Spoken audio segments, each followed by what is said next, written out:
Welcome to newcomers, and welcome back to seasoned veterans of movie readings. This is a channel where I turn scripts or screenplays into audio format. If you enjoy this, please join the less than 5% of my viewers that end up subscribing. Check out my other videos to see if there's something else that interests you. Without further ado, 12 Monkeys, a screenplay by David and Janet Peoples.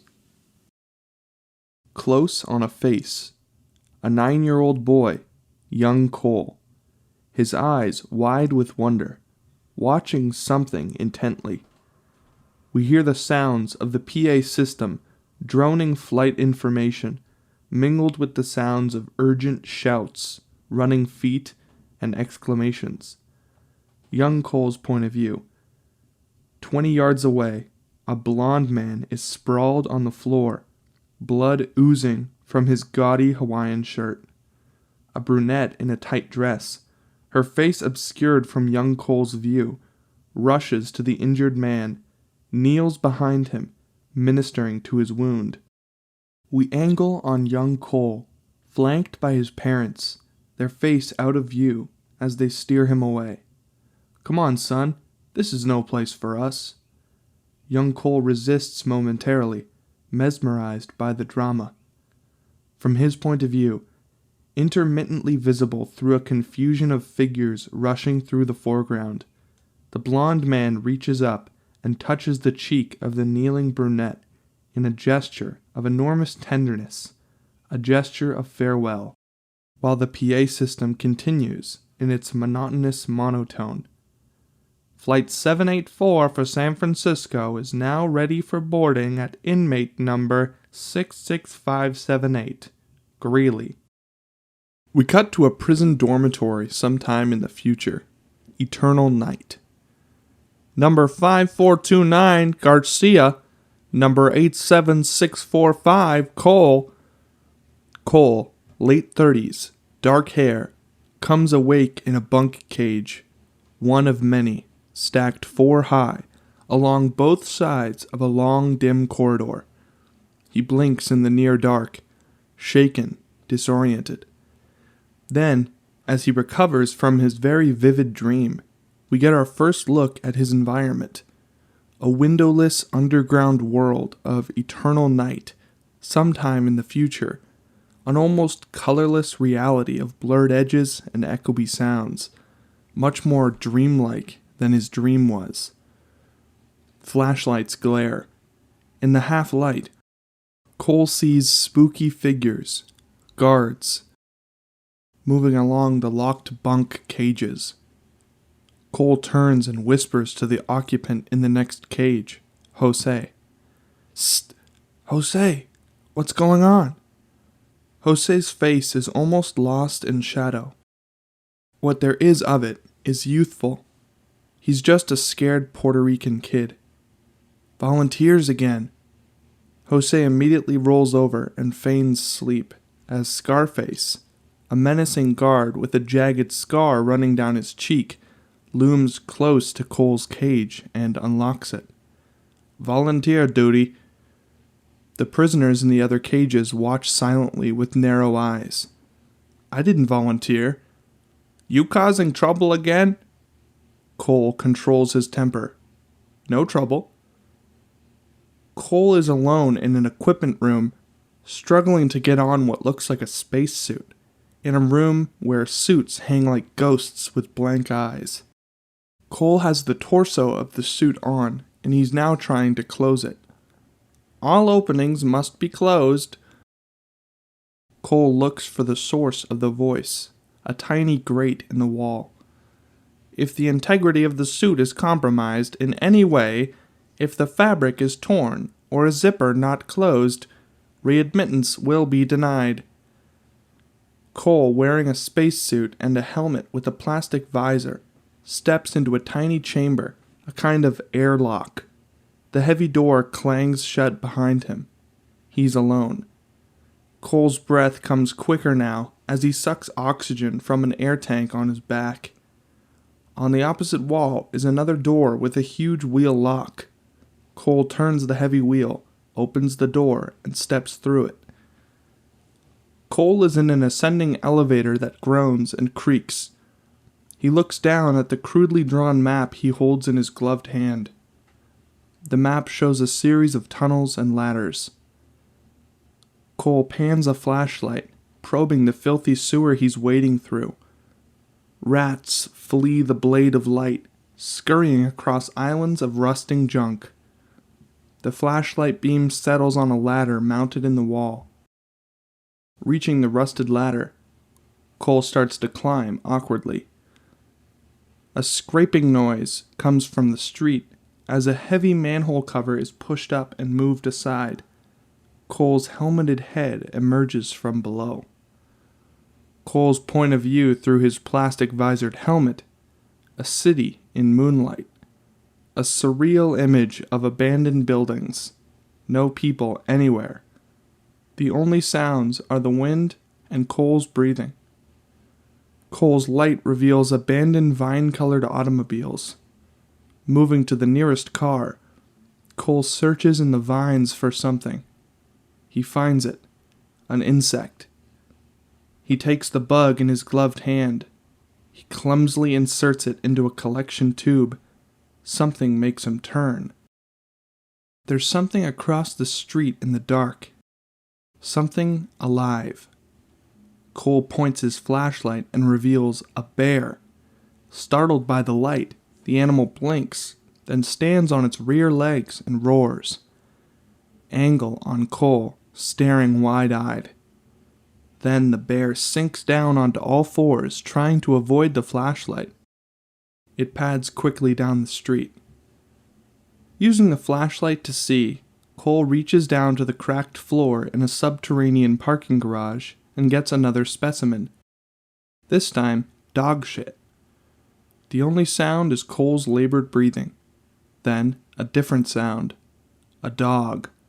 Grrr. More dogs, and then a yip, and then vicious growls. It's a dogfight. A giant owl perched on an overhead traffic light raises its wings and lifts off, rising higher and higher into the brightening sky. Below, on the street, Cole trudges along, passing deserted buildings, windows broken, rusted signs dangling. Cole's light reveals a spiderweb just inside a department store. A large spider tries to hide from the light. He reaches carefully into the web and plucks the spider, putting it into one of his specimen tubes. Then he shines his light all around the once elegant store. There's nothing but aisle after aisle of moldering consumer goods.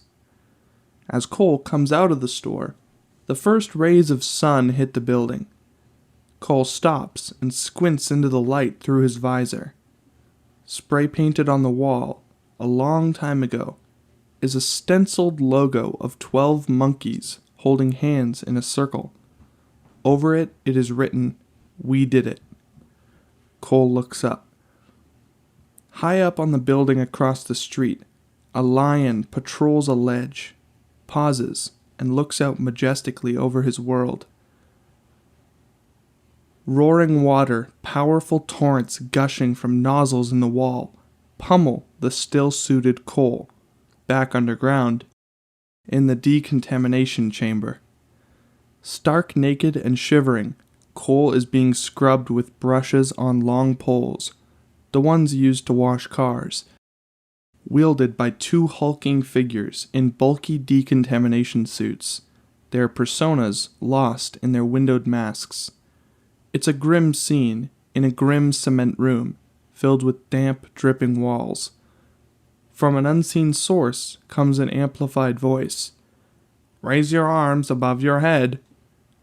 Cole lifts his arm, and figures start scrubbing his armpits.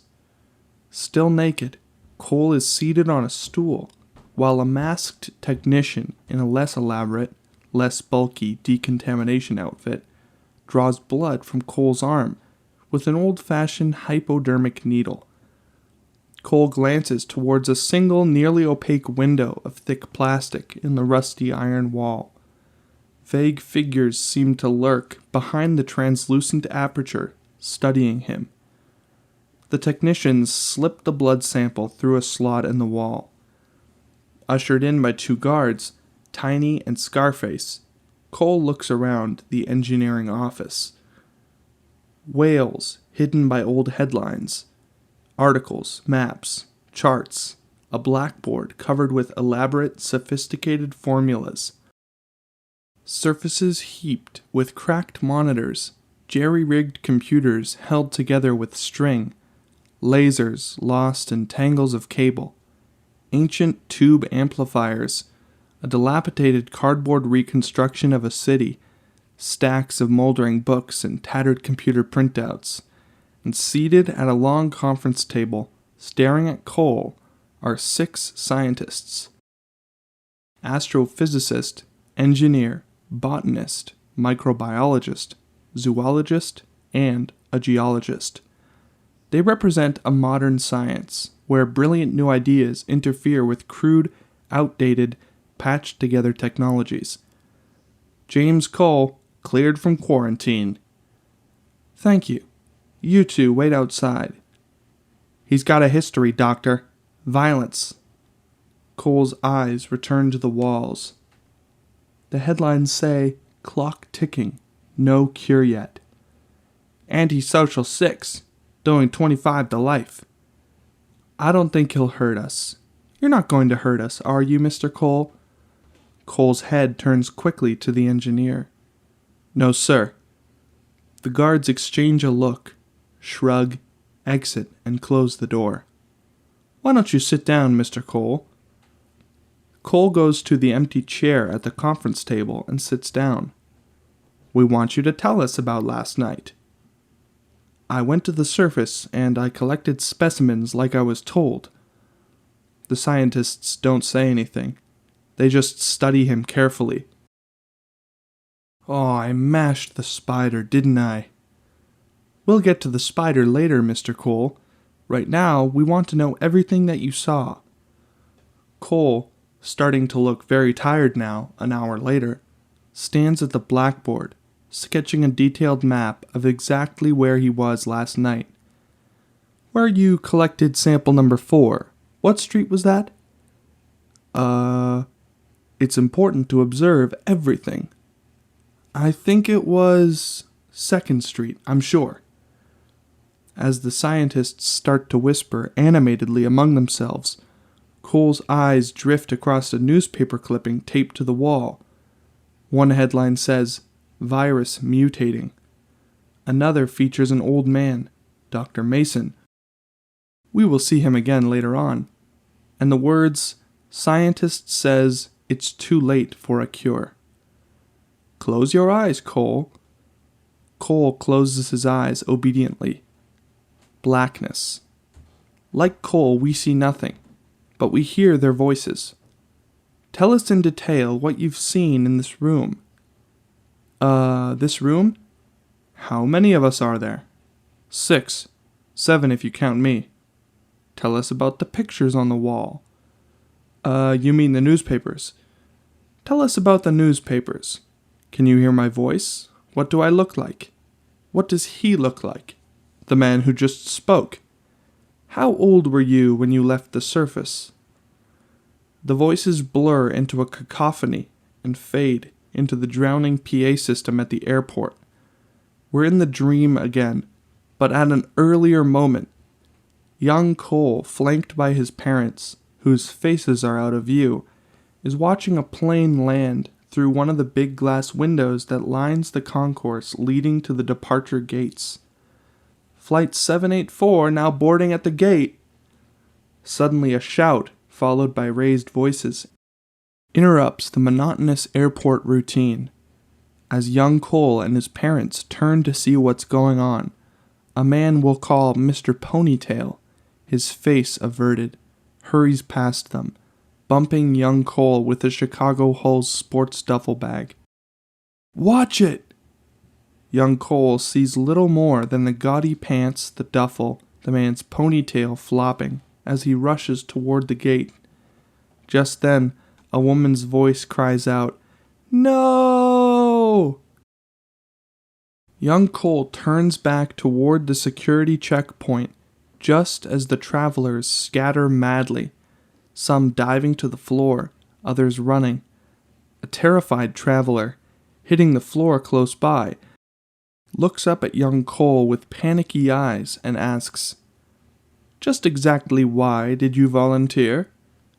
Cole becomes abruptly awake. Seated now, he's facing the scientists. "Wake up, Cole." "Oh, I didn't hear the..." "I asked you, why did you volunteer?" Tapping a pencil on the table. "Well, the guard woke me up. He told me I volunteered." The scientists react, whispering urgently among themselves. Cole starts to nod off again, and then comes awake with a start as the engineer speaks to him. "We appreciate you volunteering.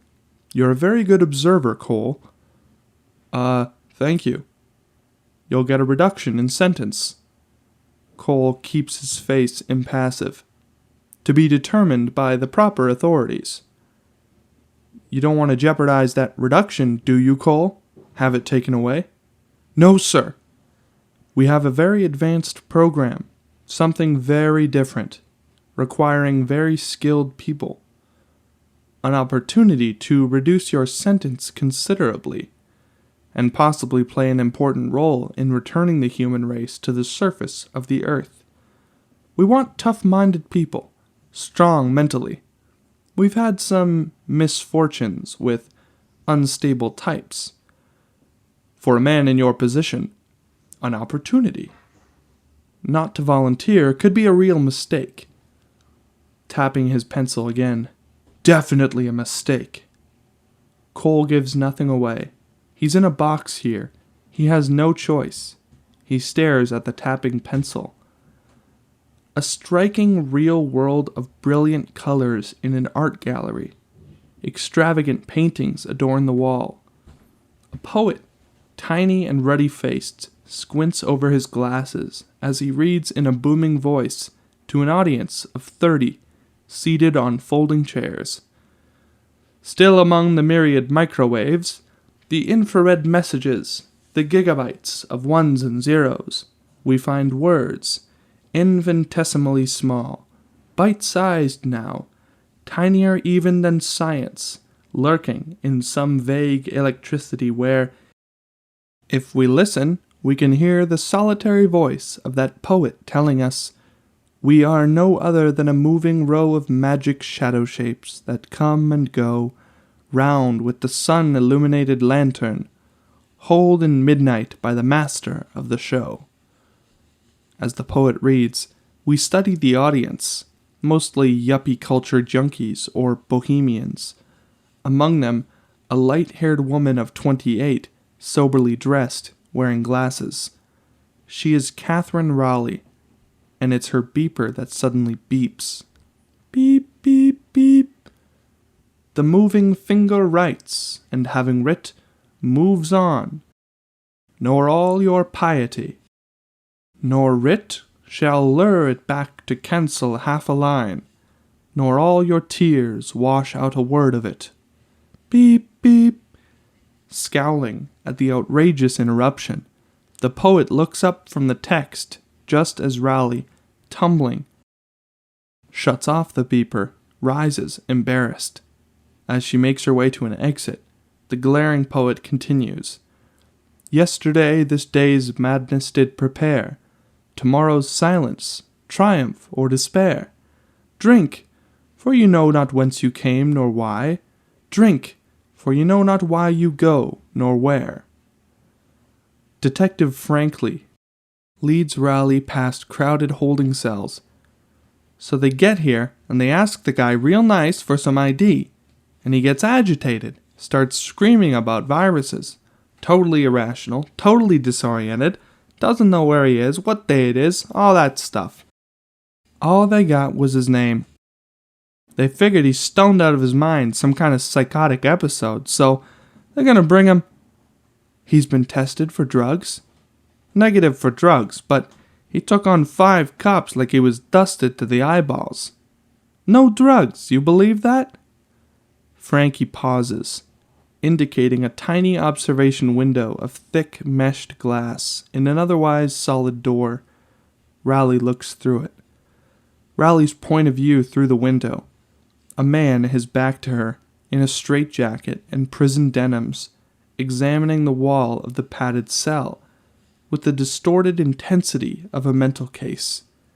You have him in restraints? Were you listening? We got 2 officers in the hospital. Yeah, he's in restraints. Plus, the medic gave him enough stelazine to kill a horse. Look at him. He's still on his feet. Raleigh's point of view through the window. The man in the cell turns and looks right at her. In spite of the cuts and welts, it's clearly Cole. That would explain the bruises, I guess, the struggle. You want to go in? Examine him? Yes, please. You said he gave a name? He unlocks the door. James Cole. That's everything we got. None of the James Coles on the computer match him. No license, no prints, no warrants, nothing. You want me to go in with you? No thanks. I'll be right here just in case. Cole stares at Raleigh. The environment is intensely real. Vivid colors, each sound, however slight, very distinct and almost loud. Yet she appears to him almost like a vision.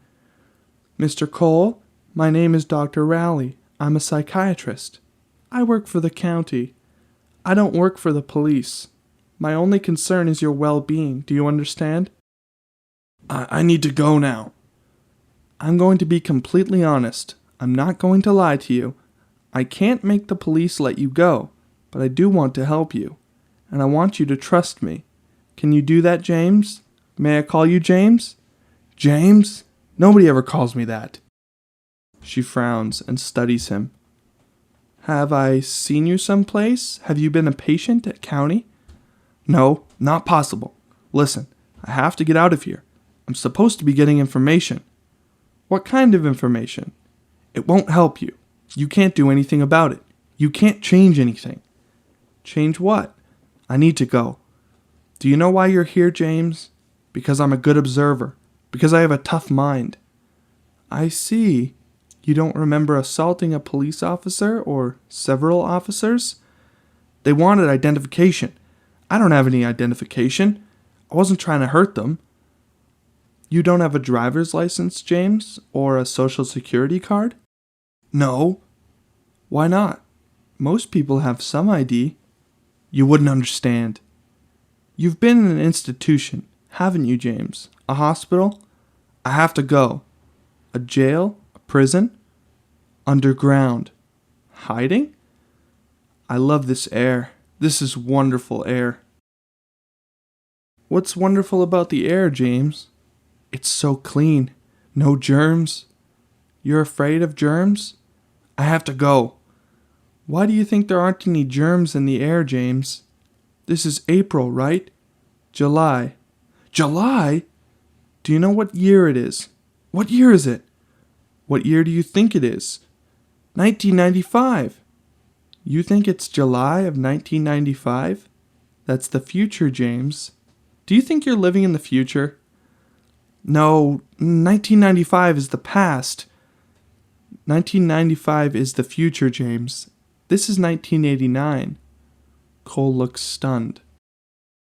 Now in the police station corridor, Cole is bound tightly by the straitjacket. Heavy manacles on his ankles. He's being escorted down the corridor by 2 surly policemen. Where are you taking me? South of France, buddy. Fancy hotel. You're gonna love it. South of France? I don't want to go to the south of France. I want to make a telephone call. Policeman number 2 smirks as he unlocks a heavy steel door. Zip it, scumbag. You fooled the shrink with your act, but you don't fool us. Then, policeman 2 swings the steel door open and sunlight overwhelms Cole, blinding him in a dazzling fury of white light. A minivan, the kind of vehicle used to transport half a dozen prisoners, crawls through a busy street. The police department logo is prominent on the side of the van beneath barred windows. In the county hospital showers, Fierce spray recalls the decontamination in the future. Cole stands stark naked under the shower while two muscular attendants, Palmer and Billings, supervise. As Palmer shuts off the water, Billings hands Cole a towel and starts inspecting his scalp. "Let me see your head, Jimbo. See if you got any creepy crawlies." "I need to make a phone call." Billings pulling Cole's head. "Gotta work that out with the doctor, Jimbo. Can't make no calls till the doctor says. It's very important. What you gotta do, Jimbo, is take it easy. Relax into things. We all get along fine if you just relax." Cole gets the hint of menace in the message and submits to the lice inspection, only his eyes revealing his frustration. Cole stands in the doorway of a hospital day room, stunned by his first sight of the large room.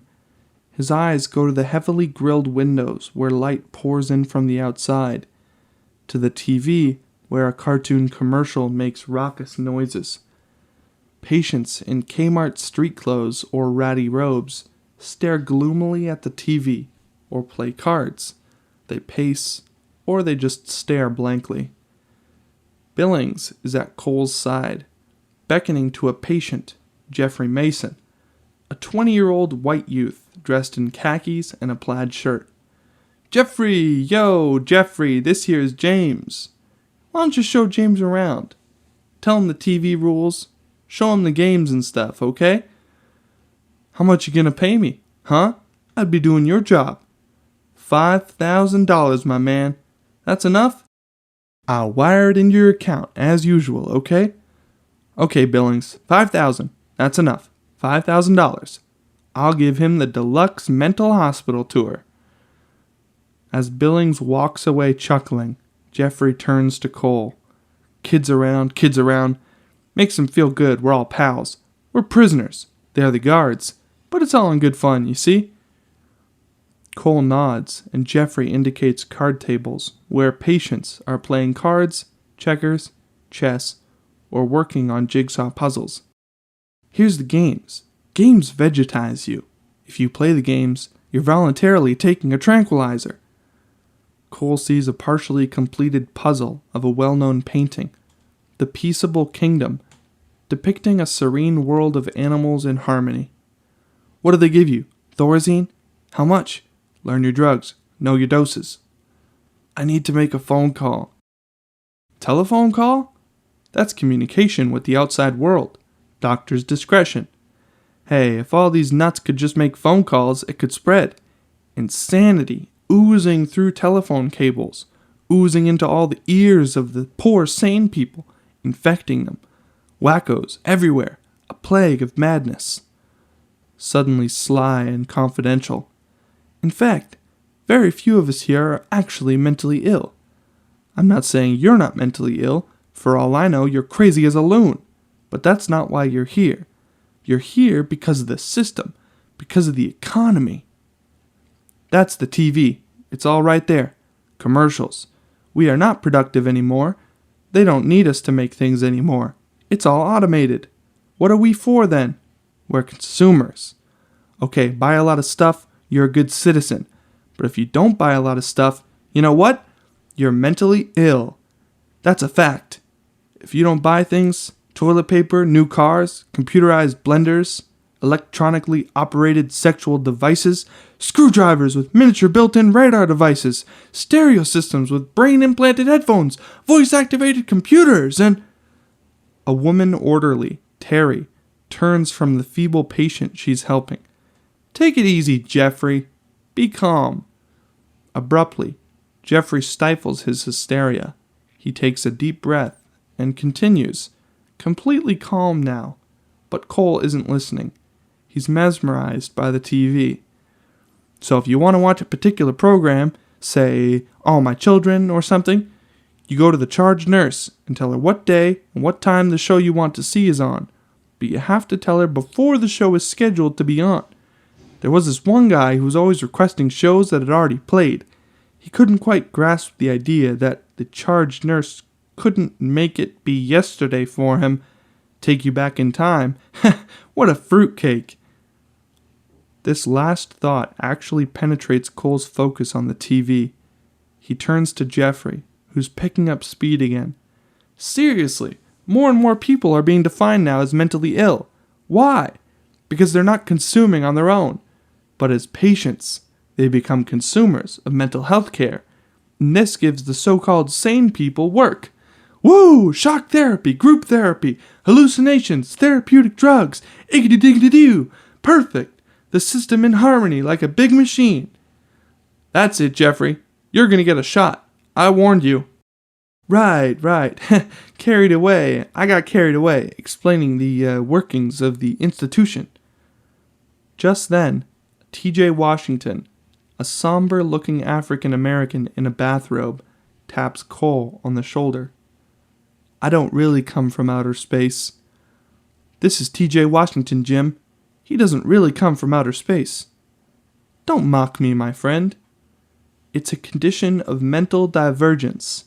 I find myself on another planet, Ogo, part of an intellectual elite, preparing to subjugate barbarian hordes on Pluto.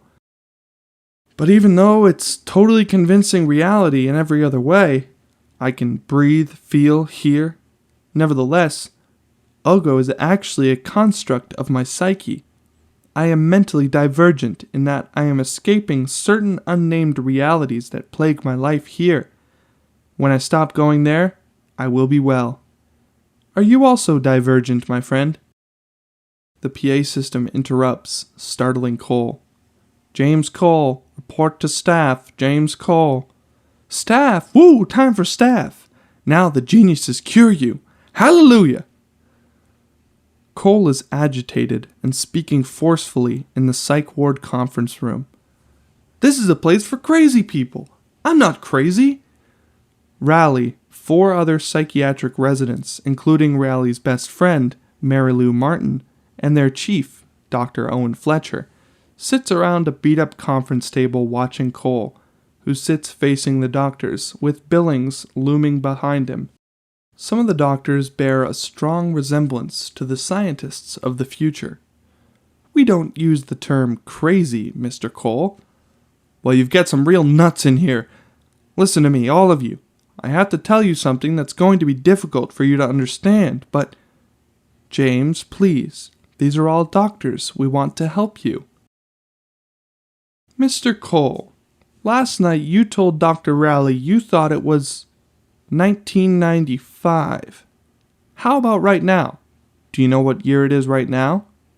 1989. Look, I'm not confused. There's been a mistake. I've been sent to the wrong place. Suddenly, Cole reaches out and Billings lunges forward.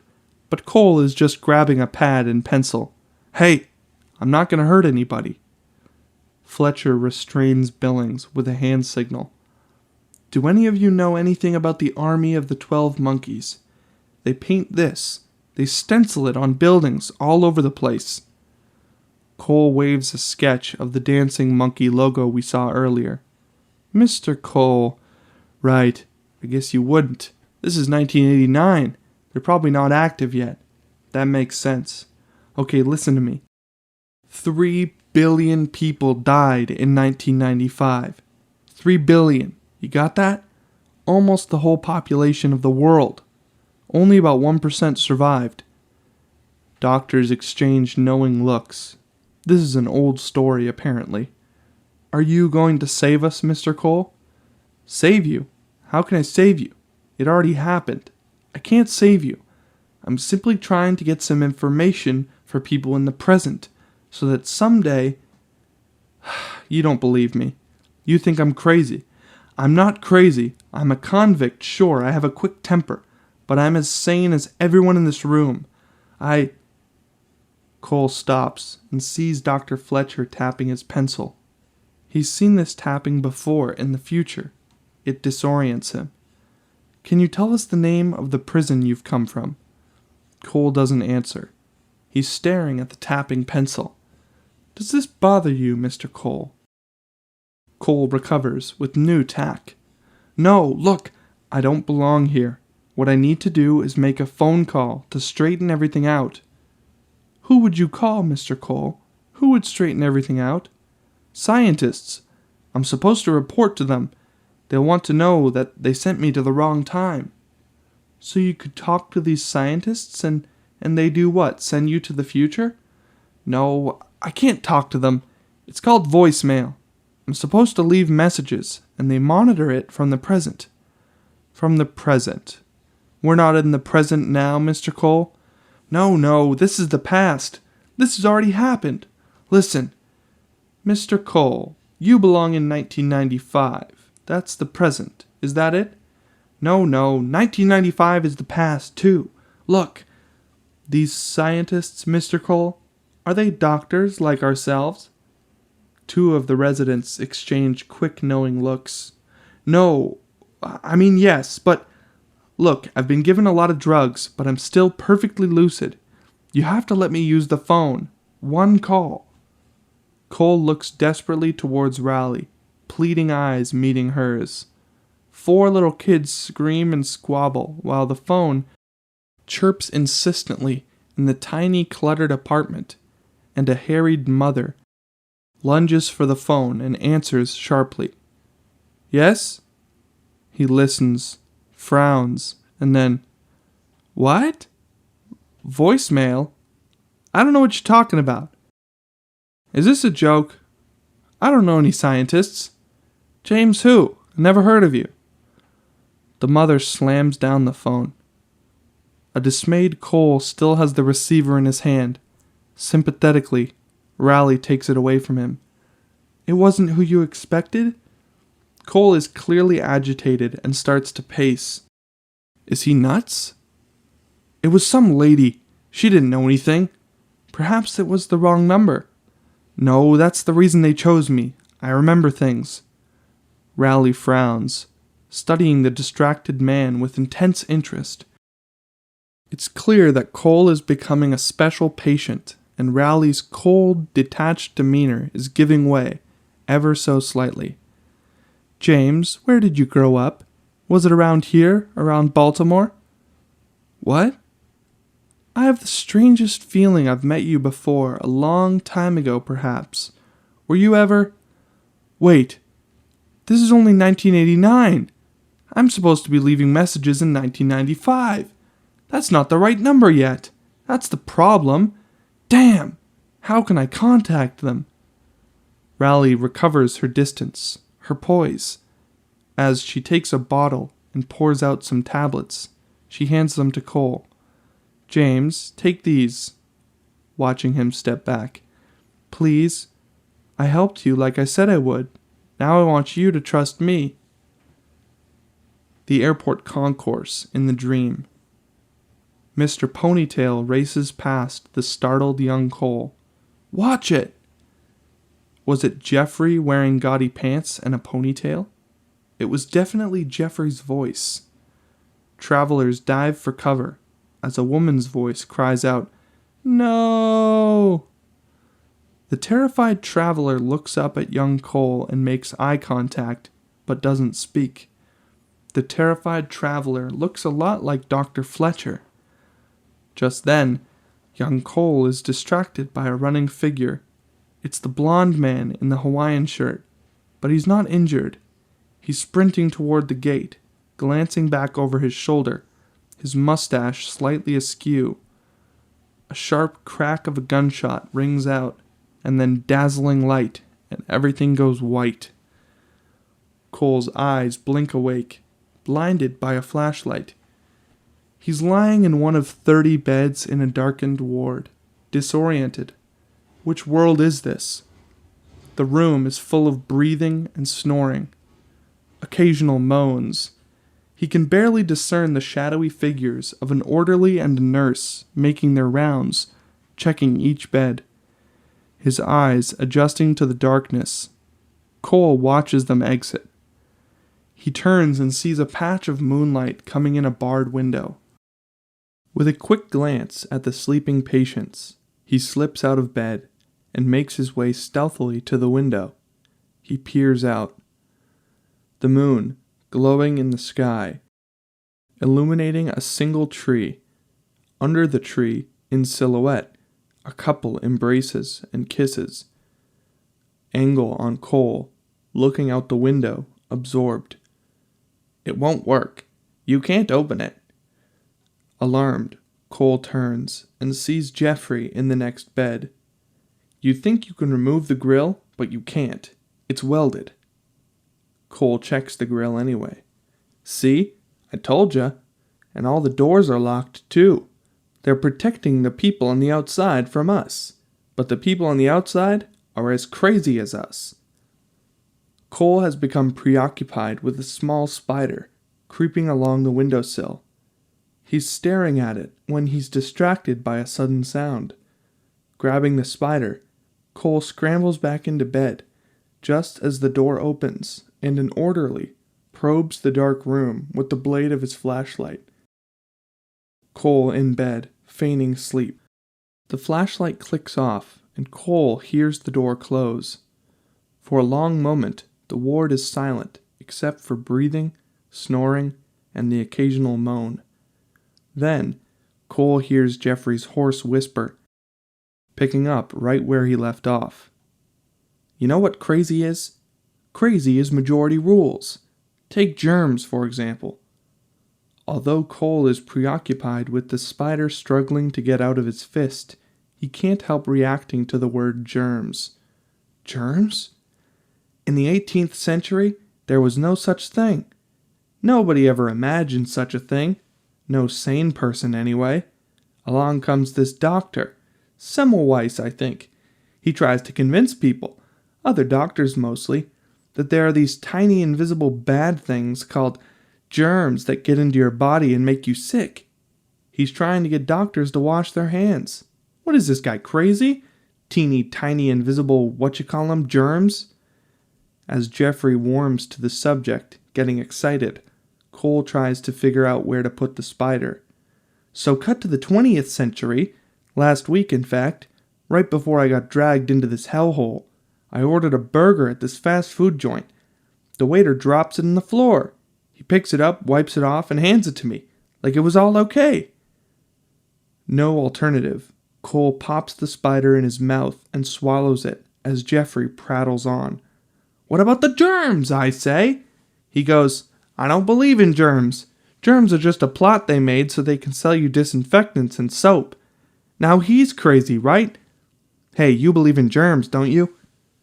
I'm not crazy. Of course not. I never thought you were. You want to escape, right?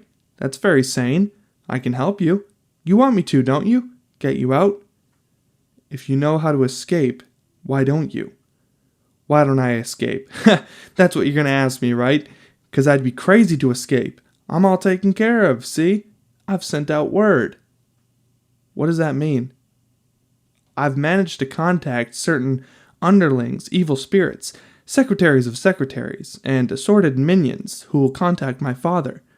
When he learns I'm in this kind of place, he'll have to transfer me to one of those classy joints where they treat you properly. Like a guest, like a person. Sheets, towels.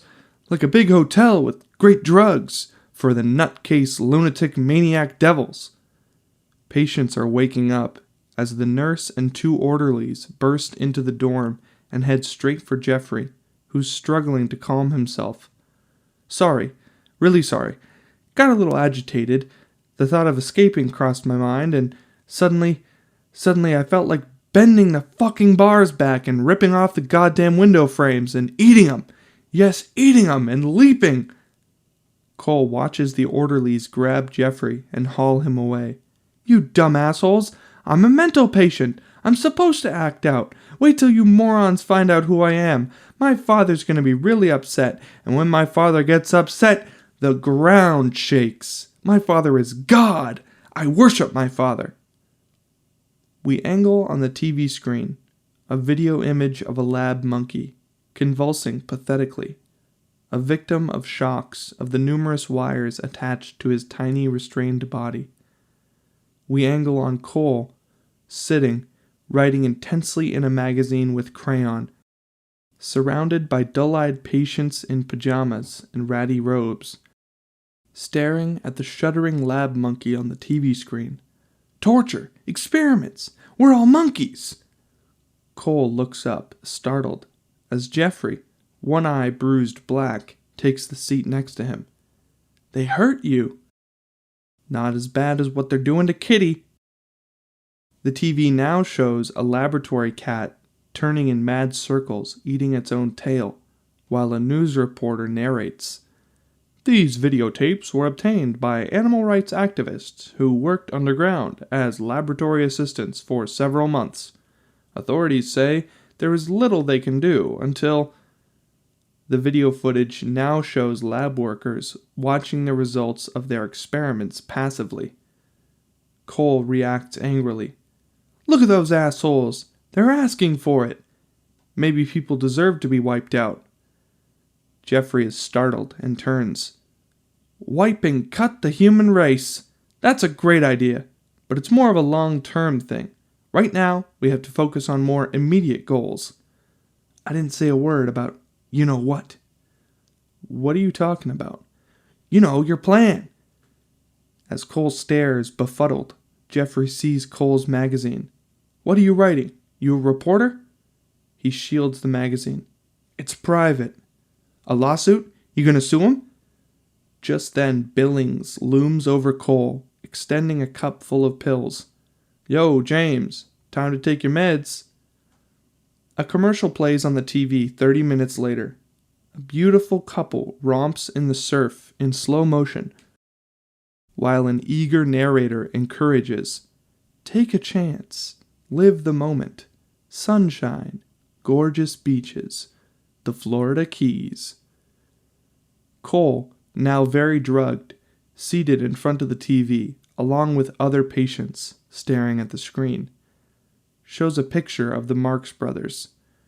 We'll return to the Marx Brothers in Monkey Business, following these messages. Monkey Business. Monk, key, business. Cole sees Jeffrey sliding into the next chair and smirking. Get it? Monk, key? Monk, key? Jeffrey flashes his palm open for a quick moment. A key. Cole groggily. What? Ooh, they really dosed you, bro. Major load. Hey, listen up. Try and get it together. Focus on the plan. Remember? I did my part. What? Not what, babe. When?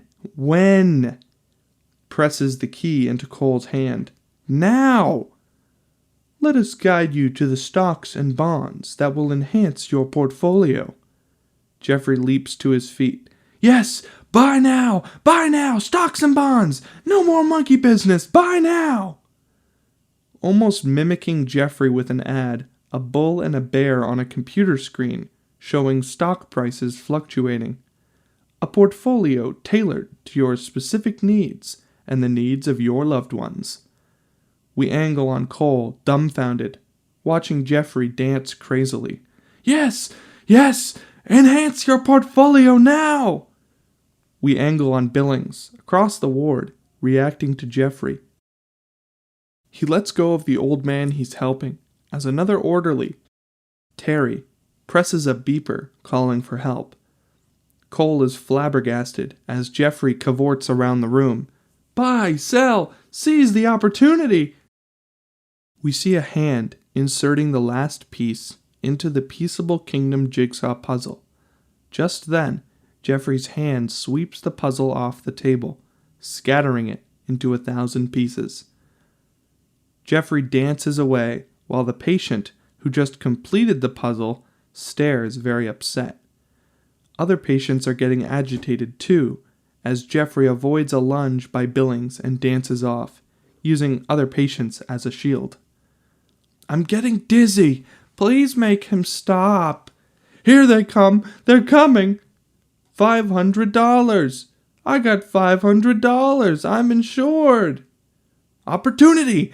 Definitely. A window of opportunity. Opening now. Now's the time for all good men to seize the moment. Yes, MasterCard, Visa, the key to happiness.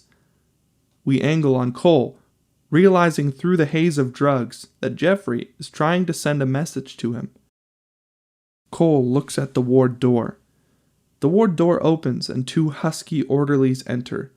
One locks the door with a key, one of many on a keyring attached to his belt, as the other orderly rushes to join the pursuit. "Seize the moment! Get rich! Now's the time! Go for it!" Billings missing a tackle. "God damn you, Jeffrey! Quit playing the fool!" We angle on Cole, hesitating. He looks at the door, which goes in and out of focus. He looks down at the key in his hand. Jeffrey being grabbed by the orderlies. He resists wildly as they struggle to overpower him. "Last chance!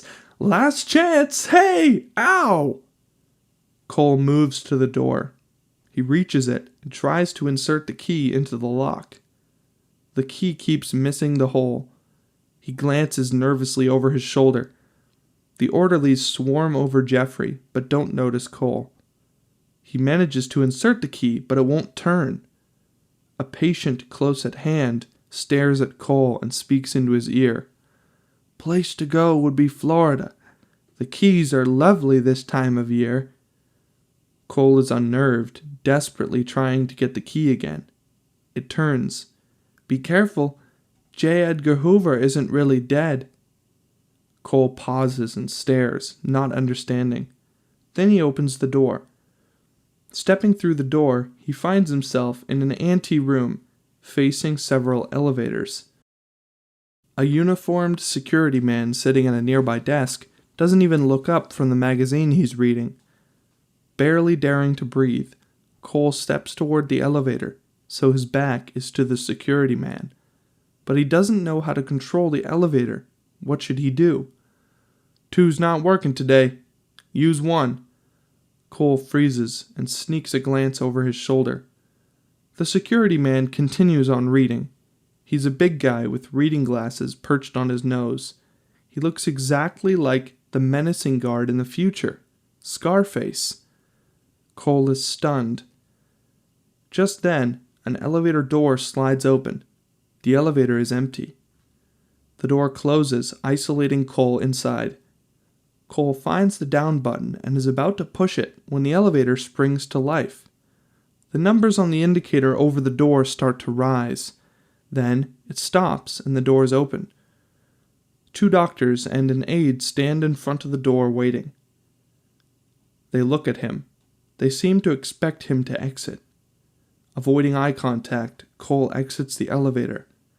As they enter, the doctor looks at Cole and frowns. Raleigh has just arrived to work. She's slipping on her white doctor's coat when Dr. Casey, one of the other residents, sticks his head in the door, waving a crayoned message on a page torn from a magazine. "This was in my box, but I have a slight suspicion it wasn't for me." Casey enters the room, reading the scrawled words dramatically.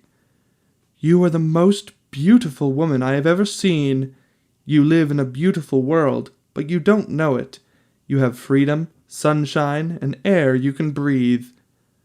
Cole, James Cole, right?" She reaches for the note, but Casey moves it out of her grasp. "I would do anything to stay here, but I must leave. Please help me." Poor man. Casey is handing her the note when another resident, Dr. Goodins, sticks his head in the door. He's upset. "Hey, Catherine, James Cole is one of yours, right?" Raleigh and Casey stare at him. "He got out. Took off. Last seen he was up on 9. In the X-ray department, a patient is being swallowed by a large tube, a CAT scanner, while a doctor in a white coat speaks reassuringly. "Just relax, don't fight. We have to know exactly what's there so we can—" The doctor stops, astonished, as the door bursts open. It's Cole. He stares at the patient and the CAT scanner. The patient lifts his head up and stares at Cole. Excuse me, can I help you?" Cole turns and rushes back out the door. Cole steps into the corridor. He turns to his right and freezes. A posse of security guards is headed in his direction. Cole turns to his left. 4 orderlies are coming that way. Cole is trapped. He attacks the nearest man, Billings. Raleigh prepares a hypo. turns to Cole, who is strapped tightly on a gurney with Billings and an RN standing on either side, tense for more trouble. One of Billings' eyes is starting to swell shut.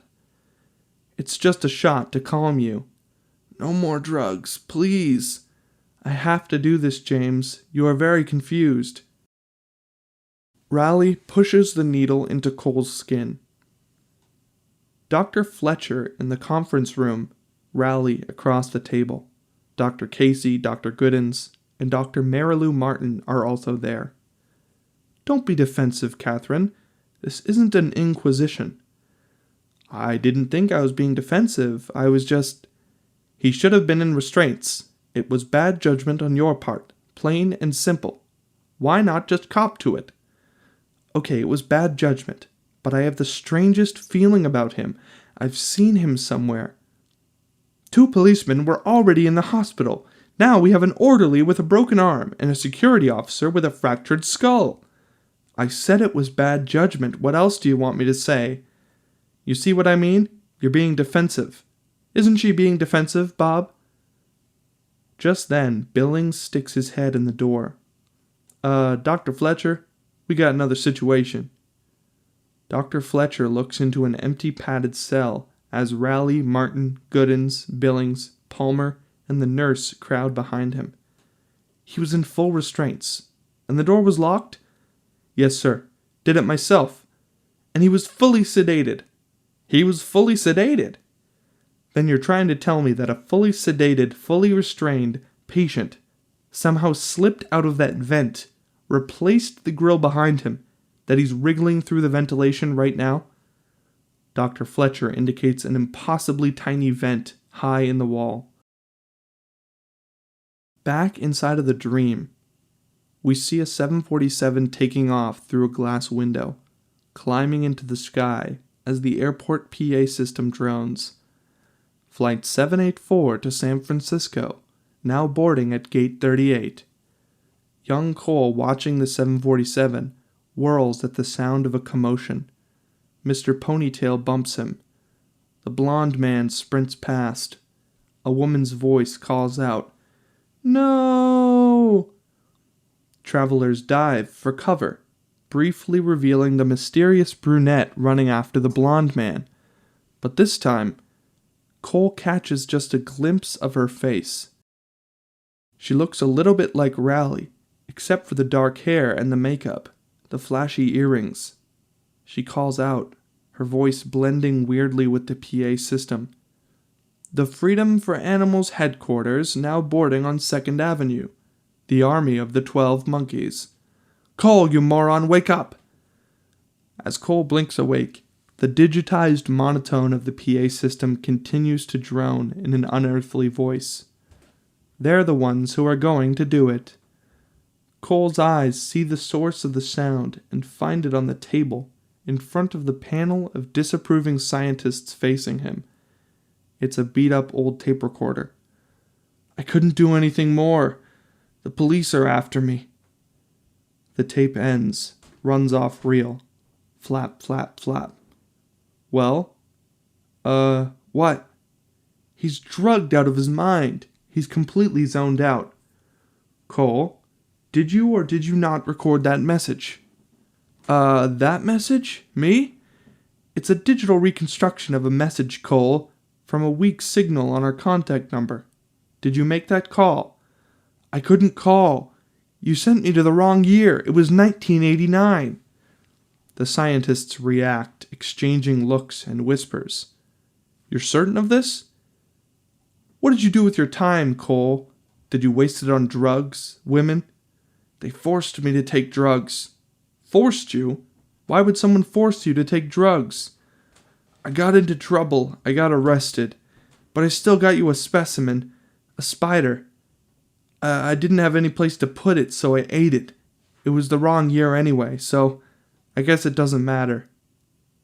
The scientists stare incredulously, then turn and exchange knowing looks. They start to whisper to one another. Struggling to stay awake, Cole sees blurrily the microbiologist staring at him intently. For one moment, The face belongs to Dr. Fletcher. Cole blinks hard, and the microbiologist has his own face again. Cole's head slumps forward now, and everything goes dark. Cole! Cole comes awake with a start. The room is dark, except a slide is being projected on a torn screen. It's a picture of the stenciled graffiti, the logo of the Army of the 12 Monkeys. What about it, Cole? Did you see it? No, sir. Another slide clicks into place. Youthful protesters, their placards featuring slogans and images of animal atrocities, confront police in riot gear. What about these people? Did you see any of these people? Zooming in and panning, the scientists emphasize the faces of the protesters. The faces are unfamiliar to Cole, though we will recognize some of them later on. No, sir, Wait! The image pans back to a much enlarged, blurry face among the protesters. The expression of rage, in spite of the poor image, is clear. It seems to resemble a somewhat older Jeffrey Mason. Him? You saw that man? I think so. In the mental hospital. The microbiologist. You were in a mental institution? The scientists mutter disapprovingly among themselves. You were sent to make very important observations. You could have made a real contribution. Helped to reclaim the planet, as well as reducing your sentence. The question is, Cole, do you want another chance? Cole stares at them, trying to figure out what they mean.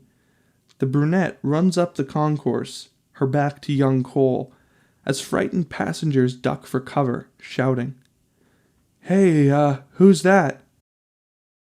Cole opens his eyes. Where is he? Silence, as he examines his tiny cell. Bare cement walls, high ceiling, same color and size as the isolation room at the county hospital. Hey, Bob, what's your name? Cole looks around frantically. Where is that voice coming from?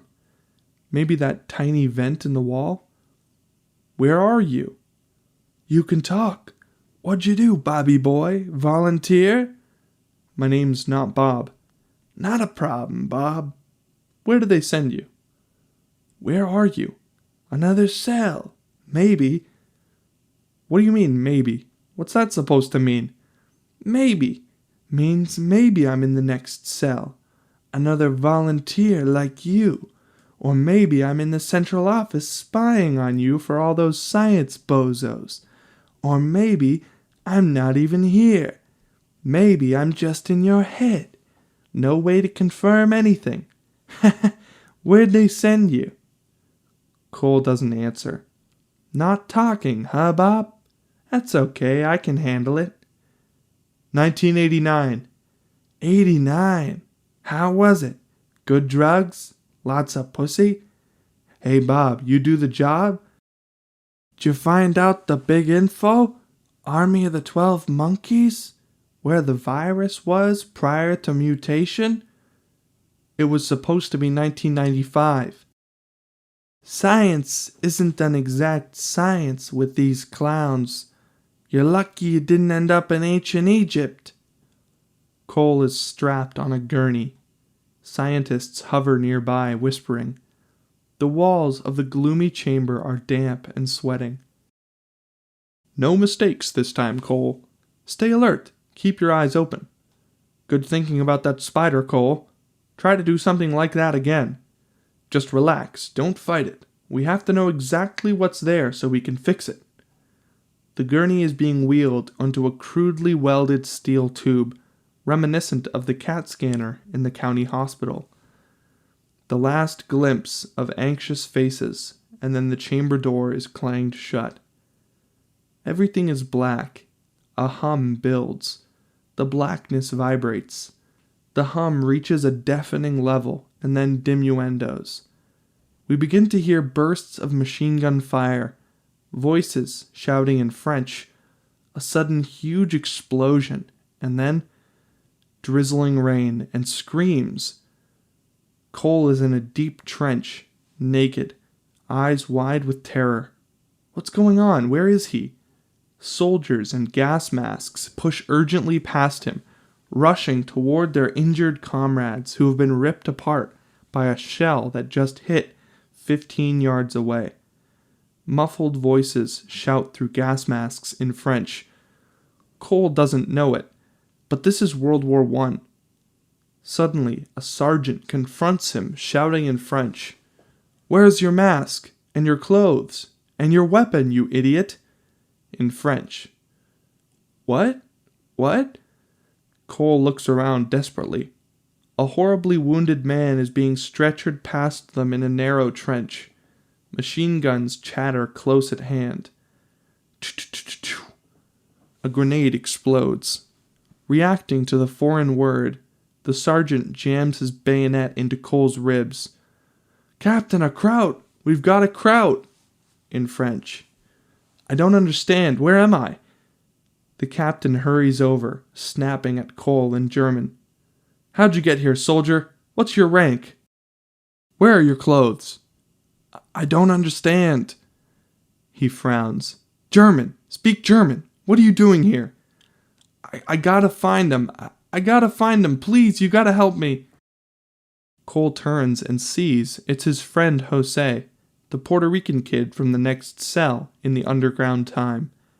He's being carried past Cole now on a stretcher, bloody all over his torso, horribly wounded. "Jose!" "Cole! Oh God, Cole, where are we?" Jose reaches out to Cole just as a photographer takes a flash picture of the kid being carried off on the stretcher. Suddenly, shots ring out. Cole goes down. He's hit in the leg. Soldiers in gas masks rush past him like giant insects. Looking to his left, Cole sees the captain lying beside him, dead from a chest wound, his gas mask half off. Cole is reaching for the mask when a shell hits close by with an enormous explosion. Stunningly quiet. We are on a placid college campus, looking at the dignified architecture of Bright Rose Hall. Moving in, we focus on a large poster advertising The Alexander Lectures, Spring 1995. We skim the listings. John Elfs on the nuclear agony, Dr. Andrew McSall on biological ethics, until we settle on Dr. Catherine Raleigh, Madness and Apocalyptic Visions, May 17. A large screen dominates the auditorium stage. On the screen is a slide of an engraving from the Middle Ages showing a madman in apparent agony, his mouth shaped to a scream as he is restrained by peasants. The projector zooms slowly on the agonized face of this madman as we hear Raleigh's voice lecturing. According to the accounts of local officials at that time, this gentleman, judged to be about 40 years of age, appeared suddenly in the village of Weil near Stonehenge in the west of England, April 1162. Using unfamiliar words and speaking in a strange accent, the man made dire prognostications about a pestilence which he predicted would wipe out humanity in approximately 800 years. Deranged and hysterical, the man raped a young woman in the village. He was taken into custody, but then mysteriously escaped and was not heard of again. We discover Raleigh, 6 years older now, standing at a lectern in a pool of light. She is dwarfed by the giant screen where the engraving is replaced by a series of slides of woodcuts, showing scenes of pestilence in the Middle Ages, as she lectures to an audience of mostly scholarly types. In 1841, Mackay wrote, "During seasons of great pestilence, men have often believed the prophecies of crazed fanatics, that the end of the world was come.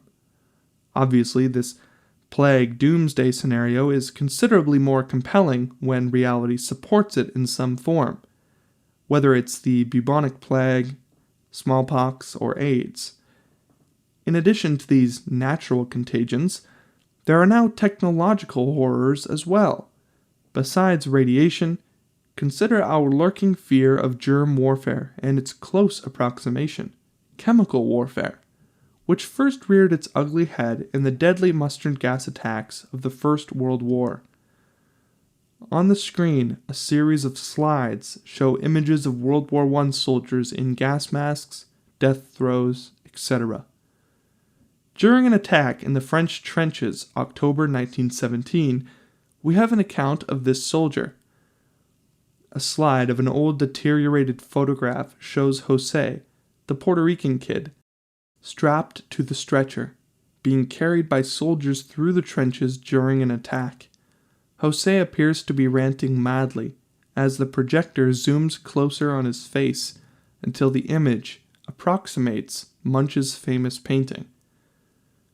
Who, during an assault, was wounded by shrapnel and hospitalized behind the lines, where doctors discovered he had lost all comprehension of French, but he spoke English fluently, albeit in a regional dialect they did not recognize.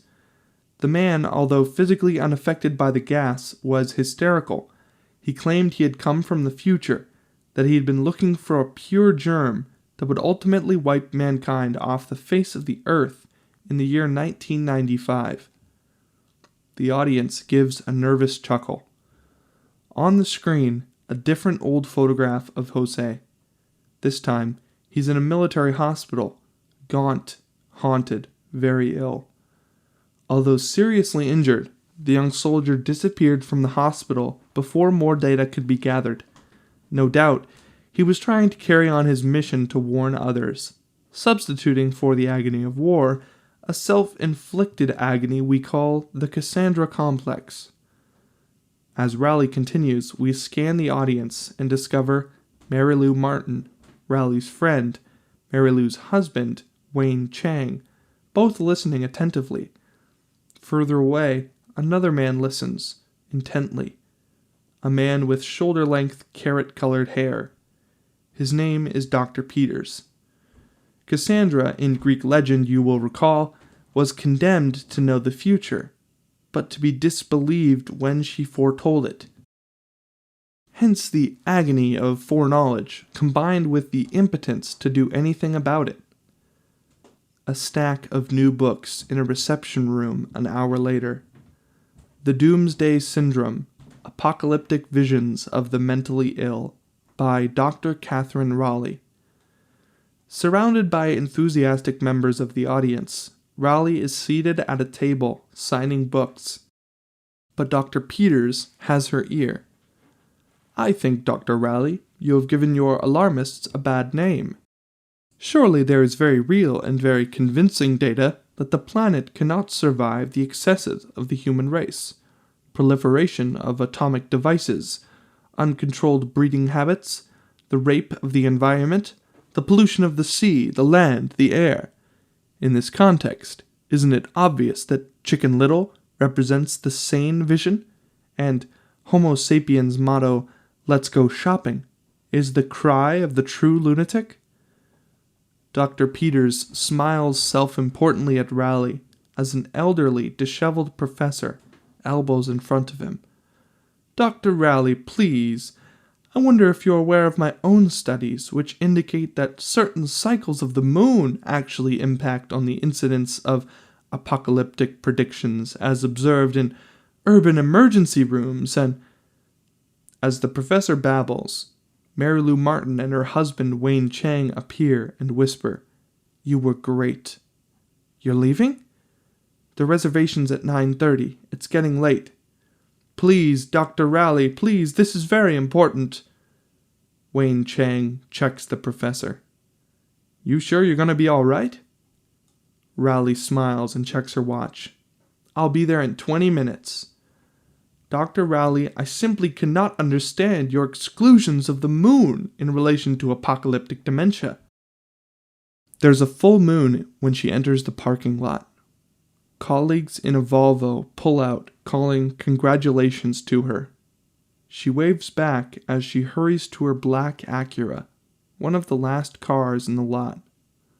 The outside lights of Brightrose Hall go off. She seems to be alone in the lot. As she fishes in her purse for her keys, she unlocks her car door and starts to open it when suddenly she's grabbed from behind in a chokehold by a large shadowy man looming in the darkness behind her. "Get in!"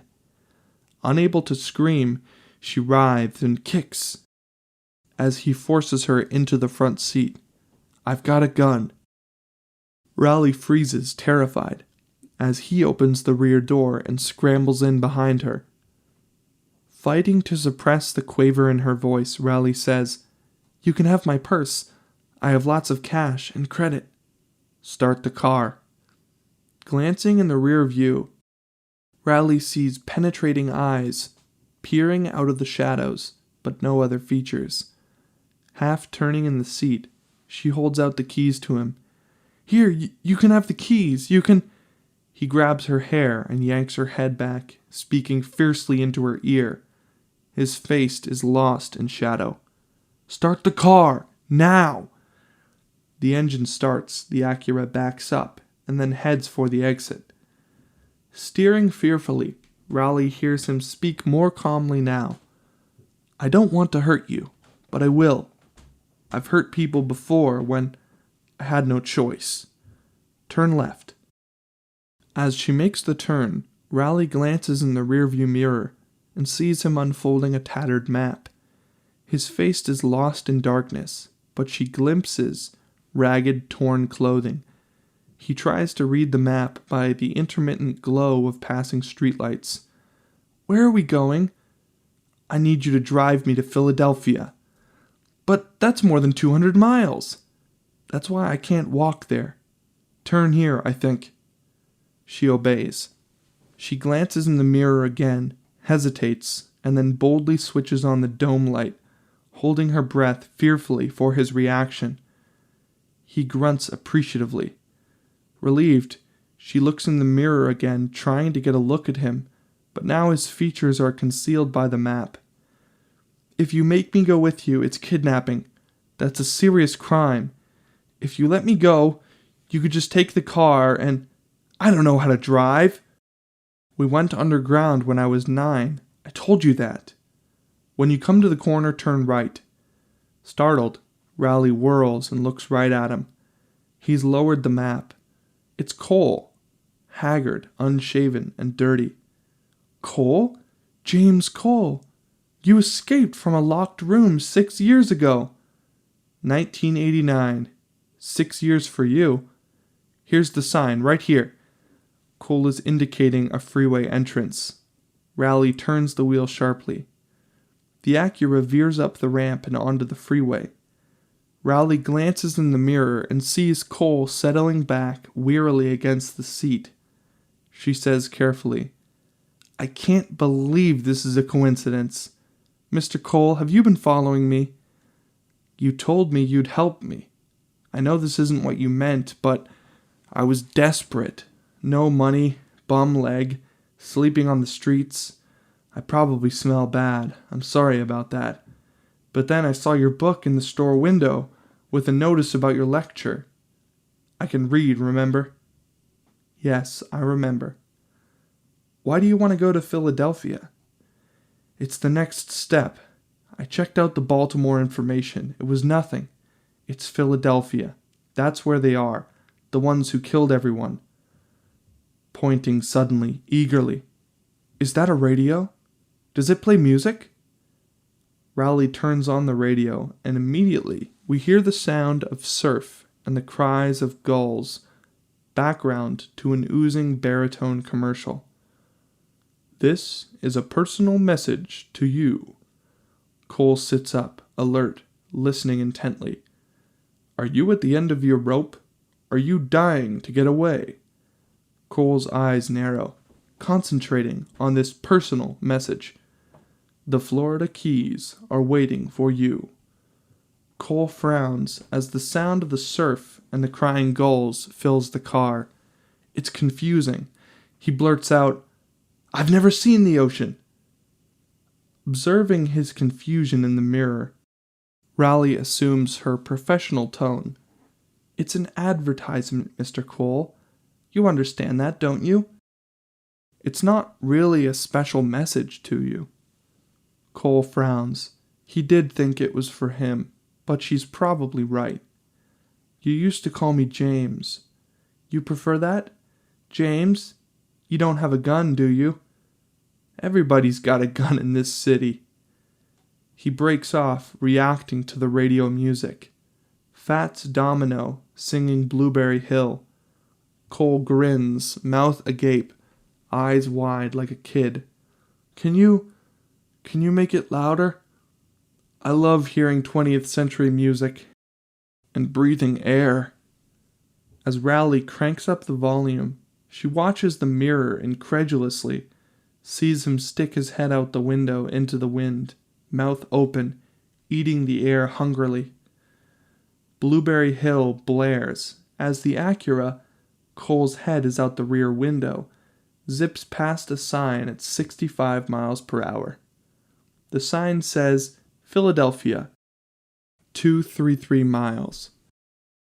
Rowley glances in the mirror at the nut in the rear seat with his head out the window. What can she really do? Just then, while she's trying to figure something out, an announcer's voice breaks in. This just in from Fresno, California. Emergency crews are converging on a cornfield where playmates of 9-year-old Ricky Newman says they saw him disappear right before their eyes. Cole pulls his head inside with a frown, troubled now. Young Newman apparently stepped into an abandoned well shaft. He's lodged somewhere in the narrow 150-foot pipe, possibly alive, possibly seriously injured. Playmates claim they heard him cry out faintly, but since then there's been no contact with... Never cry wolf. What? My father told me that. Never cry wolf. Then people won't believe you if something real happens. If something real happens? Like what, James? Something bad. Is that all the music? I don't want to hear this stuff. Rowley glances at him as she scans stations. Did something terrible happen to you when you were a child? Something so bad that... Oh, that one. Can I hear that one? It's Ivory Joe Hunter singing Since I Met You, Baby. From Cole's point of view, we see the heavens glittering with 1,000,000 stars and the lover's moon, as Ivory Joe croons an achingly romantic lyric. 'Cause since I met you, baby, all I need is you. We angle on Cole, wind in his hair, eyes shining, gulping air blissfully. Inside Rowley's apartment, 2 police officers and an anxious Mary Lou Martin listen to an answering machine message while a hungry cat cries plaintively. Dr. Rowley, this is Palmer from Psych Admitting. There was a guy here this afternoon looking for you. He seemed very agitated. We tried to keep him, but he refused, and I kept thinking, it came to me a few minutes ago. It's Cole, James Cole, the paranoid guy who pulled the Houdini move in '89. Well, he's back, and he's cuckoo, and he's looking for you. So I thought you ought to know. The machine switches off. The police officers exchange a look. It's just as I told you. My husband and I, we went ahead, and she never showed. It's totally unlike her. Officer 2 pulls out his notebook. Do you happen to know the make of her car? Acura 92. Also, that cat is starving. She would never neglect her cat. The Acura is parked outside room 46 of the Highway Byways Motel, which has definitely seen better days. The TV is on. A commercial is just starting. A cat food jingle. The sound of heavy breathing.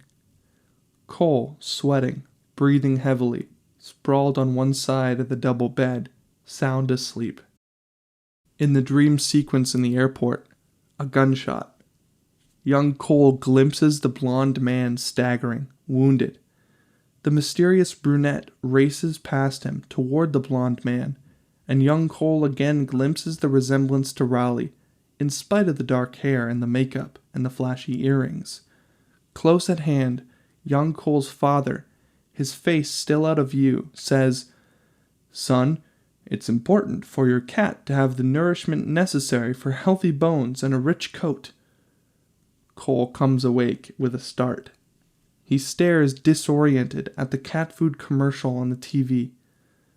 "Please untie me, I'm very uncomfortable."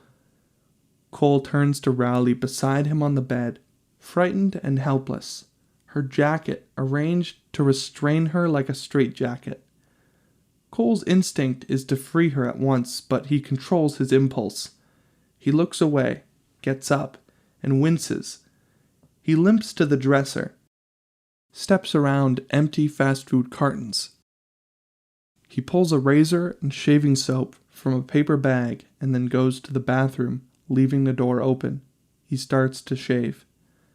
"You were in my dream just now. Your hair was different, but I'm sure it was you."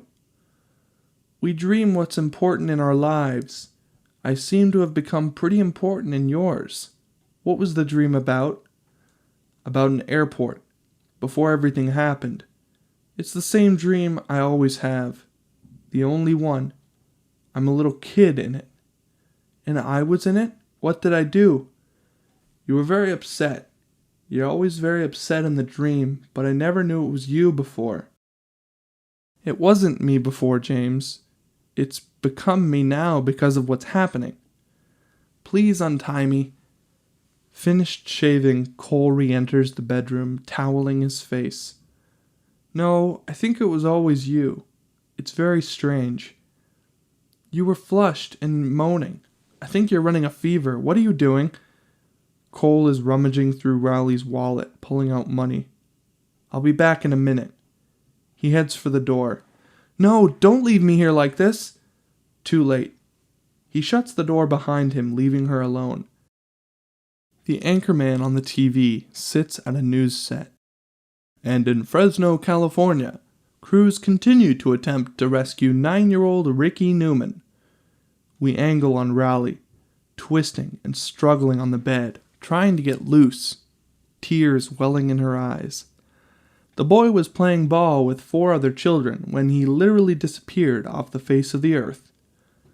Cole puzzles over a junk food vending machine. He inserts coins tentatively. We angle on the TV, the picture of Rowley filling the screen. "Closer to home, in Baltimore, Catherine Rowley, prominent psychiatrist and the author of newly released book on insanity, disappeared mysteriously last night after a lecture at the university." Rowley stops struggling and stares at the screen. Angle on the TV, where 6-year-old police mugshots of Cole reveal the intense, weird stare of a dangerous man. A former mental patient, James Cole, is wanted for questioning regarding Dr. Rowley's disappearance. Authorities warn that Cole has a history of violence. Rowley glances toward the door. Cole stands in the doorway, arm full of junk food, eyes on the screen. Rowley, at the wheel of the Acura, daintily eats a candy bar, while Cole, beside her, gobbles potato chips as he pores over a road map. "We have to stay on the back roads. It'll slow us down, but we can't take a chance. They're going to find us, you know, sooner or later. You still don't get it, do you? There isn't any later." A profound moment of silence. "How do I turn on this radio?" He finds the switch and music fills the air. "I love music. We don't have anything like this." Cole puts aside the map and pulls out a stack of tattered, much-folded papers. He starts going through them. Rowley glances. "What are those?" "My notes. Observations, clues." "What kind of clues?" "The secret army. The army of the 12 monkeys. I've told you about them. They spread the virus. That's why we have to get to Philadelphia. I have to find them. It's my assignment." "What will you do when you find this secret army?" "I just have to locate the virus in its original form before it mutates, so the scientists can come back and study it to find a cure, so that those of us who survived can go back to the surface of the earth." Rowley maintains a professional deadpan. She says nothing as they pass a pickup truck with a mother, father, and 5 kids in the back. Cole stares at the kids, a sad look in his eyes. You won't think I'm crazy next month. People are going to start dying. At first, the papers will say it's some weird fever, some virus. Then they'll begin to catch on. Then they'll get it. We interrupt this program with a special bulletin. Rowley and Cole both react to the radio, suddenly alert. This report just in from Fresno, California. Naval sonar specialists were flown to the site. I thought it was about us. I thought maybe they found us and arrested me or something. Rowley stares at Cole. Just a joke. Have been unable to determine the location of the boy in the 150-foot shaft, but a TV sound man who lowered an ultra-sensitive microphone into the narrow tube claims he heard breathing sounds coming from approximately 70 feet down. Cole reaches down and changes the station. Music again. Doesn't that disturb you, James? Thinking about that little boy in the well? When I was a kid, I identified with that kid down there in that pipe 100 feet down. Didn't know if they were going to save him. What do you mean when you were a kid? Never mind. It's not real. It's a hoax. It's a prank. He's hiding in a barn. Hey, turn left here. Left. Cole quickly checks the map as Rowley stares and then turns left. An elderly evangelist with long, stringy hair wearing a tattered bathrobe stands on a Skid Row corner, waving a worn Bible as he rants at disinterested derelicts, winos, and bag ladies. And the wild beasts of the islands shall cry in their desolate houses, and dragons in their pleasant places. Her time is near to come, and her days shall not be prolonged. We angle on Rowley's Acura, crawling down the street. Rowley driving Cole beside her, staring out the window. Cole is scrutinizing the crumbling walls, boarded-up storefronts, tattered posters, decaying signs, and miserable residents. Where I come from, we think of this as Eden. If we could just see the sun, eat sun-grown food. Eden! Look at them. They don't know what they have. They don't see the sky. They don't feel the air. A BMW speeds toward them and passes, its radio blaring. The ones who aren't hungry are so smug. They haven't got a clue. Wait, stop! On foot now, Cole pulls an astonished Rowley to a wall covered with graffiti, a hopeless tangle of symbols, words, and crude pictures. Clueless, Rowley stares at the wall, and then at Cole. Cole touches a bit of red stenciled graffiti, hidden under gang insignias. We can see 12 monkeys holding hands in a circle. The 12 monkeys! They're here! He looks around. Somewhere. Come on! He pulls her along the sidewalk. No question. He's insane.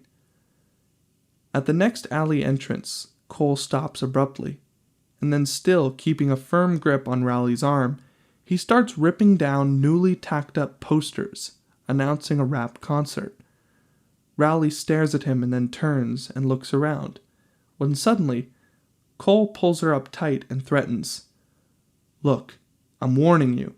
You do anything, I'm gonna go crazy and hurt people. I'm not gonna do anything, I promise. But you need help, James. None of this is what you think it is. We angle on Cole, not listening, staring triumphantly. He's found another partially obscured stencil of the 12 monkeys. But just then, a raspy voice startles Cole. You can't hide from them, Bob.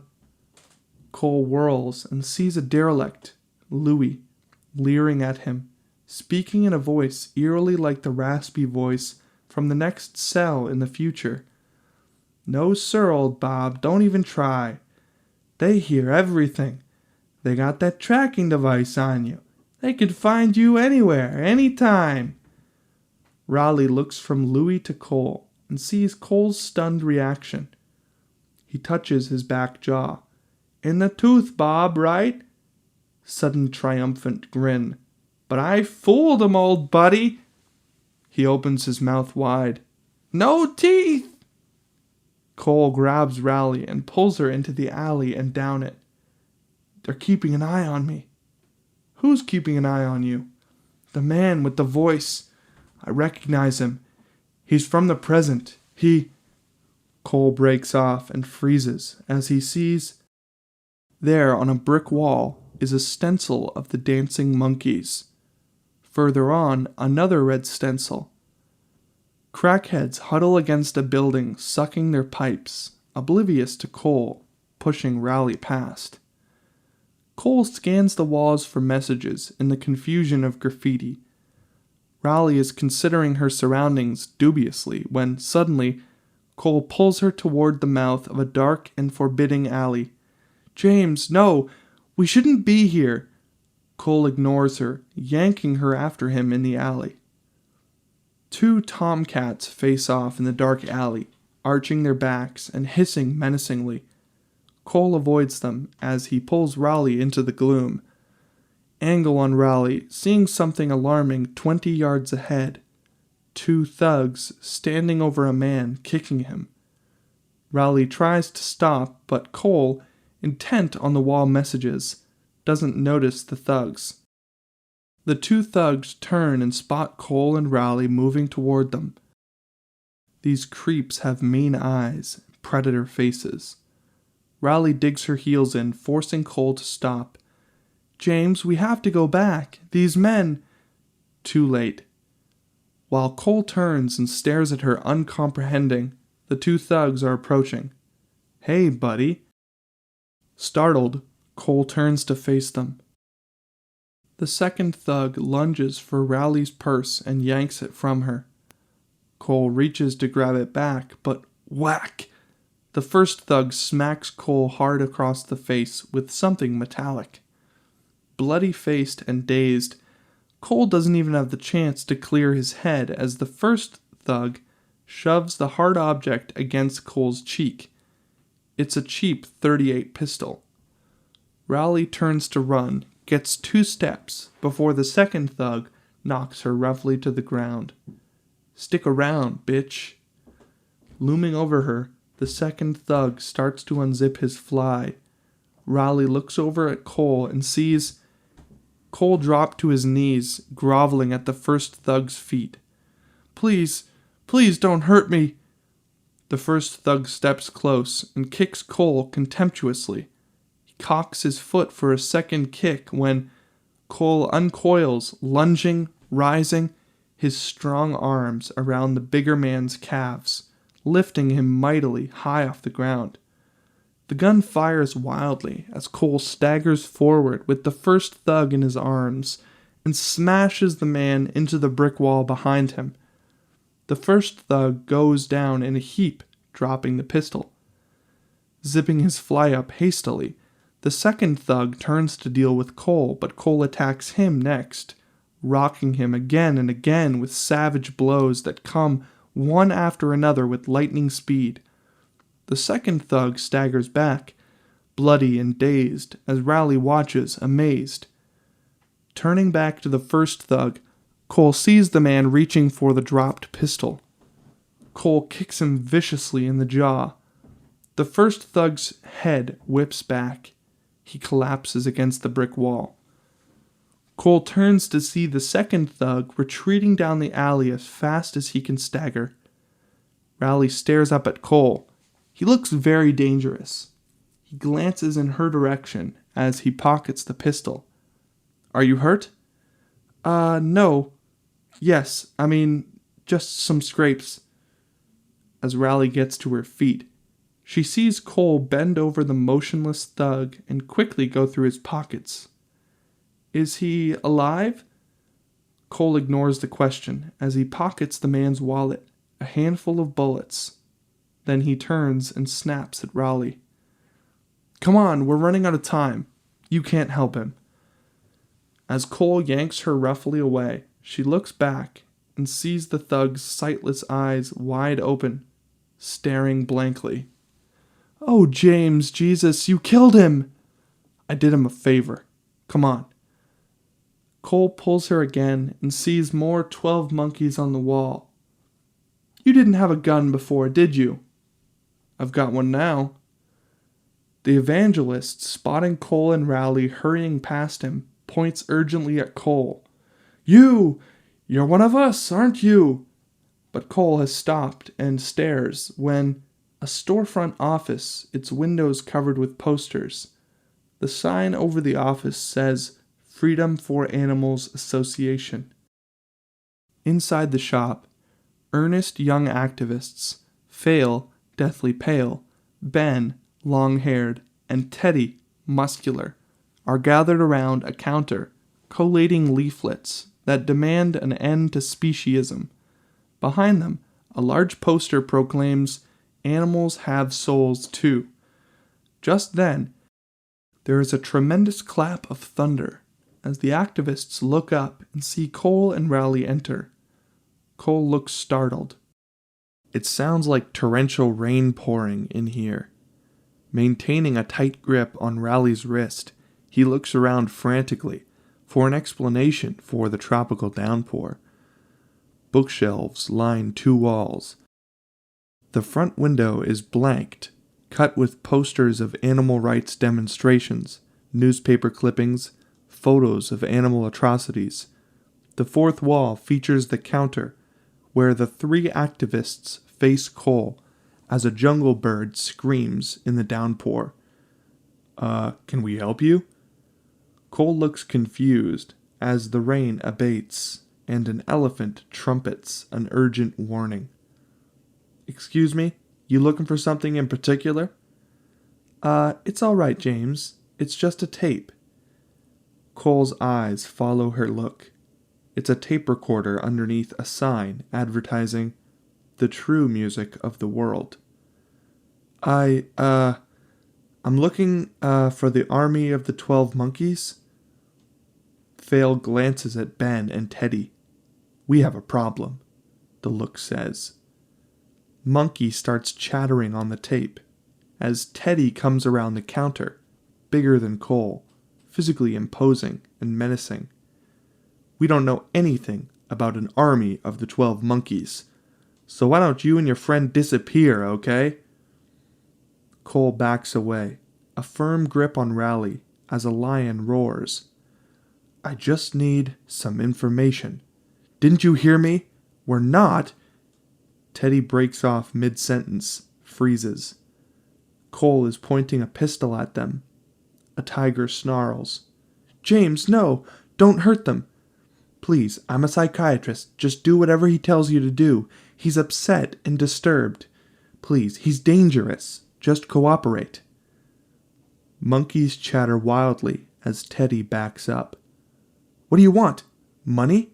We only have a few bucks. Cole is suddenly very much in charge and self-confident again. A baboon howls with laughter. I told you what I want. He snaps at Rowley. Lock the door. James, why don't we... Lock it now! Rowley hurries to the door and locks it as Ben says to Fail, I told you that fuckhead Mason would get us into something like this. Shut up! Mason? Jeffrey Mason? Yeah, tucking. Crazy Jeffrey Mason. The 3 activists are tied tightly together in the middle of the floor of the dimly lit, windowless basement. They're very frightened and eager to cooperate. Then, Jeffrey becomes like this big star. The media latch onto him because he's picketing his own father, a famous Nobel Prize-winning virologist. You must have seen all that on TV. No, I don't watch TV. Cole, the gun next to him, rummages through boxes of papers, while Rowley watches helplessly. Suddenly, Cole finds something he thinks he's seen before, and he holds it up. Is this him? Dr. Mason? It's a photograph of Dr. Malcolm Mason being escorted by a phalanx of riot cops through a mob of raging activists. That's him. Very frightened. What are you going to do with us? Cole stares at the photo. Tell me more about Jeffrey. Jeffrey started getting bored with all the shit we do. Picketing, leafletting, letter writing stuff. He said we were ineffectual liberal jerk-offs. He wanted to do guerrilla actions to educate the public. Cole holds up a clipping showing horrified senators standing at their desks as rattlesnakes slither along the Senate floor. Yeah, that's when we let 100 snakes loose in the Senate. We weren't into that kind of stuff. It's counterproductive, we told him. So he and 11 others split off and became this underground army. The Army of the 12 Monkeys. They started planning a human hunt. They bought stun guns and nets and bear traps. They were going to go to Wall Street and trap lawyers and bankers. But they didn't do it. They didn't do any of that. Yeah, just like always, Mr. Big Shot sold his friends out. What does that mean? He goes on TV, gives a news conference, tells the whole world he just realized his daddy's experiments are vital for humanity, and that the use of animals is absolutely necessary, and that he, Jeffrey Mason, from now on, is going to personally supervise the labs to make sure all the little animals aren't going to suffer. Holding up a Rolodex. What's this? In the crawling traffic in the afternoon, we find a battered Ford covered with bumper stickers and painted slogans. I break for animals. Free the animals. Would you let a mink wear your skin? You can't just barge in on a famous scientist. They'll have security guards, gates, alarm systems. It's insane, James. A Rolodex card with an address on Outer Bridge Road for Jeffrey Mason, Dr. Malcolm Mason, rests on a map spread across Cole's lap. Cole is in the passenger seat and Raleigh is at the wheel, maneuvering in heavy traffic. If those young men don't get loose, they could die in that basement. Cole glances out the window and indicates the people in passing cars, commuters, families, truckers. All I see are dead people. Everywhere. What's 3 more? A beat. Then carefully with new tack. You know Dr. Mason's son, Jeffrey Mason, don't you, James? You met him in the county hospital 6 years ago. Cole is studying the map again. The guy was a total fruitcake. And he told you his father was a famous virologist. Cole is absorbed in the map, his finger tracing Outer Bridge Road. No, he said his father was God. The radio blares a country song as the Ford zips along an open highway. Cole has his head out the window, sucking air, loving the music, but his bliss is feverish now. He's not well. As the song ends, he pulls his head inside. An announcer's voice intones over the radio. This just in. Police are widening their search for Dr. Catherine Raleigh, prominent psychiatrist and author. Authorities confirm that Dr. Raleigh has been abducted by escaped mental patient James Cole.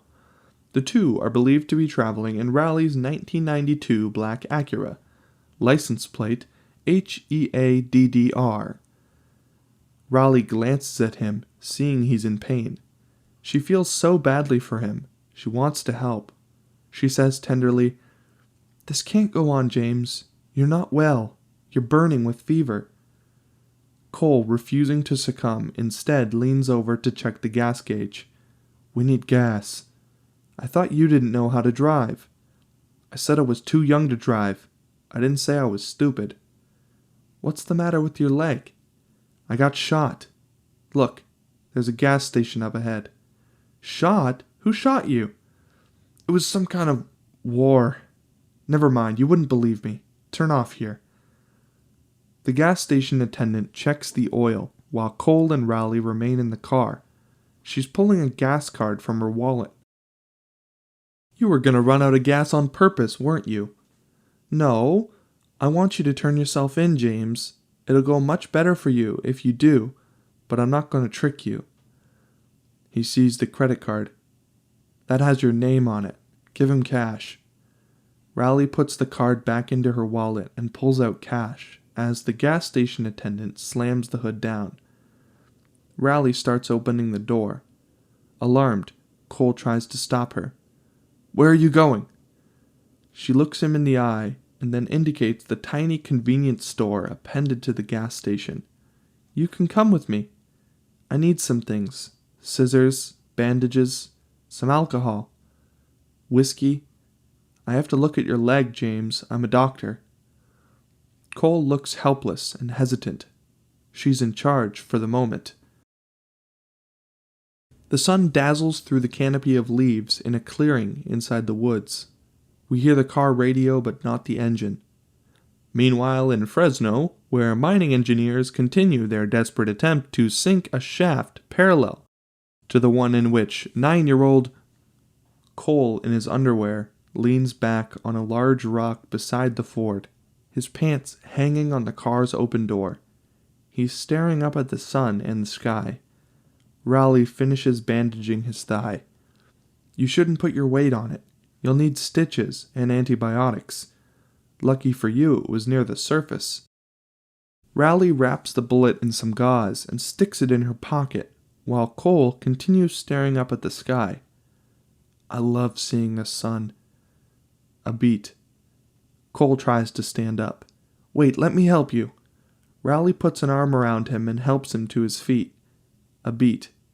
They are very close. They don't move. Raleigh looks like she can barely breathe. You smell so good. You have to give yourself up, you know. The spell is broken. He reaches for his pants and then turns back to her, suddenly grim. I have to do something now. Something I don't want to do. I'm so sorry. Raleigh reacts, suddenly fear in her eyes. He looms over her. He's cold now and steeled. I have a mission. It's important. Raleigh steps back, horrified, realizing she's going to die. A Secret Service agent inside the Mason mansion ambles vigilantly among the rows of luxury cars parked beside the brightly lit rural mansion. Encountering another agent, he pauses. They find him? Who? That kid, the one in the pipe. You believe this? They're dropping a monkey down there with a miniature infrared camera strapped on him and a roast beef sandwich wrapped in tinfoil. You're making that up. Angle under a parked Mercedes where Cole is hiding, listening to the receding voices of the agents. I shit you not. Man, life is weird. A monkey and a sandwich? Wonder who thought that one up. Probably give the son of a bitch a Nobel Prize. Quickly, Cole rolls to the next car and under it. He doesn't see the pistol fall out of his pocket under the Mercedes. Inside the dining room, a formal dinner for 40. Dessert has been served. Dr. Malcolm Mason rises to the enthusiastic applause of the guests. Would that I could enjoy this opulent dinner, and this excellent and stimulating company for itself, with no sense of purpose. But alas, I am burdened with the sense that all this excess of public attention and this cacophony of praise, there comes great responsibility. Indeed, I practically feel a soapbox growing under my feet whenever I stand for more than a few seconds. While guests laugh at Dr. Mason's last remark, Secret Service Agent Number 3 enters the room, scowling, looking for someone. The dangers of science are a time-worn threat, from Prometheus stealing fire from the gods to the Cold War era of the Dr. Strangelove terror. Agent Number 3 spots who he's looking for. Jeffrey Mason. But never before, not even at Los Alamos, when the scientists made bets on whether their first atomic bomb tests would wipe out New Mexico, has science given us so much reason to fear the power we have in hand.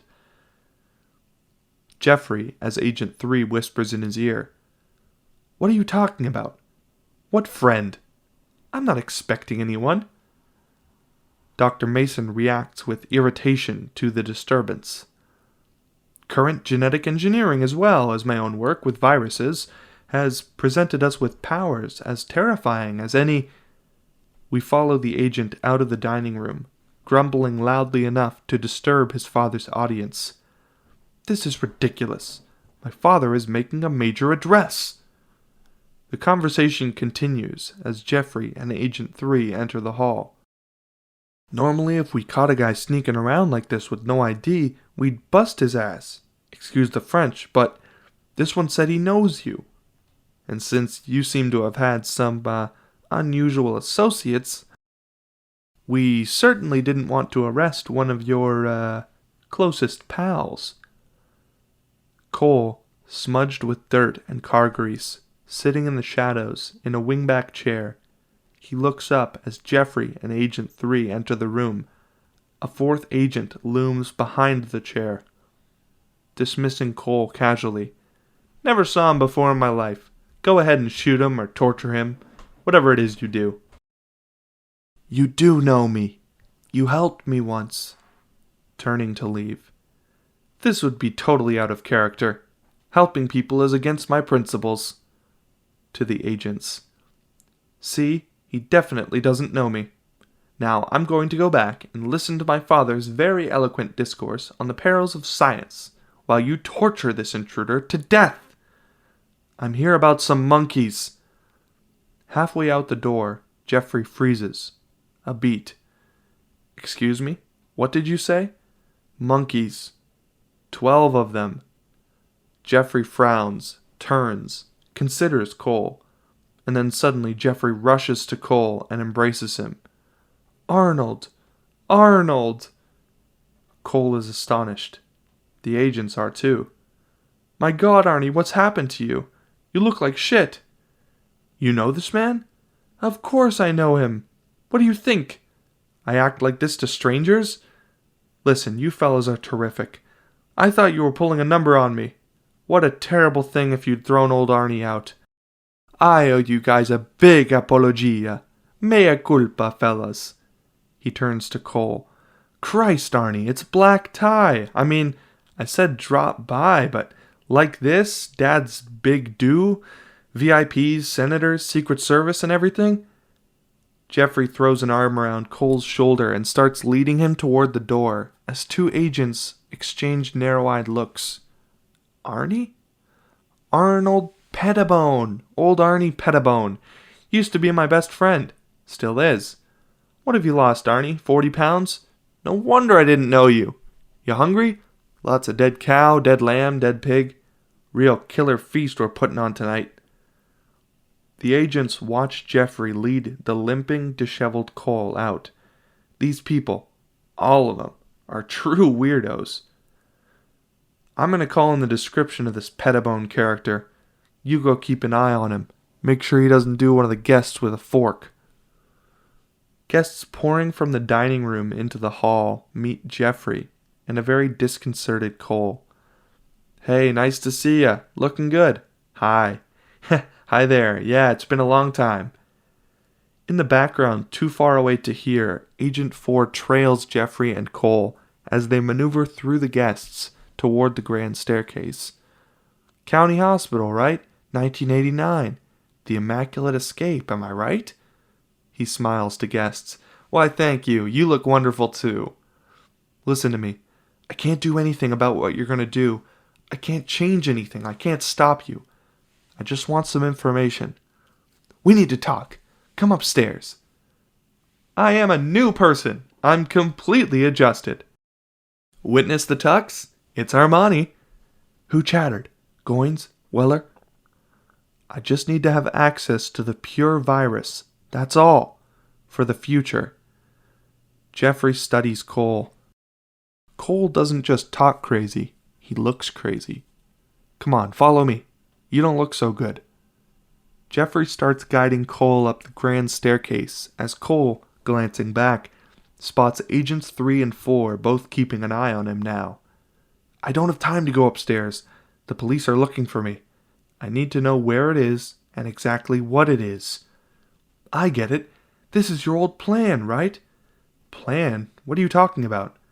Remember when we were in the day room watching TV, you were all upset about the desecration of the planet, and you said to me, wouldn't it be great if there was a germ or a virus that could wipe out mankind and leave the plants and the animals just the way that they are?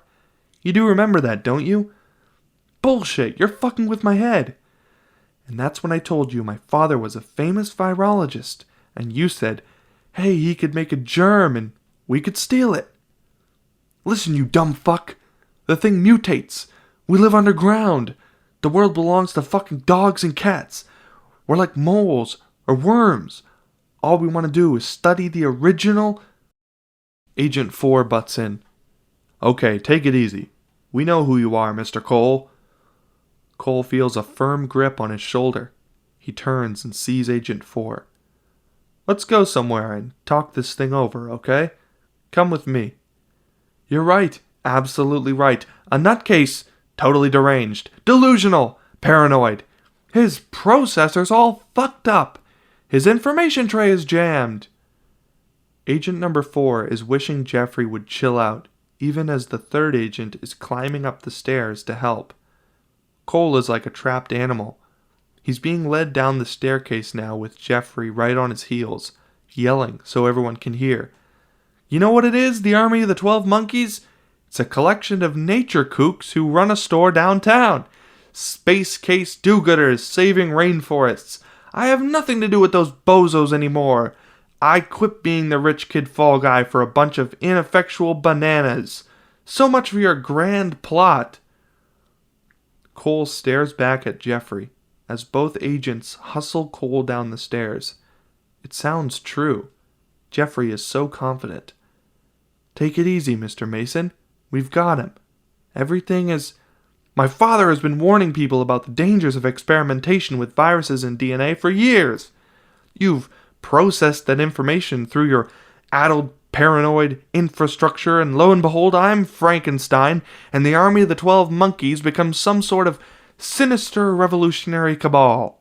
This man is total batshit. You know where he thinks he comes from?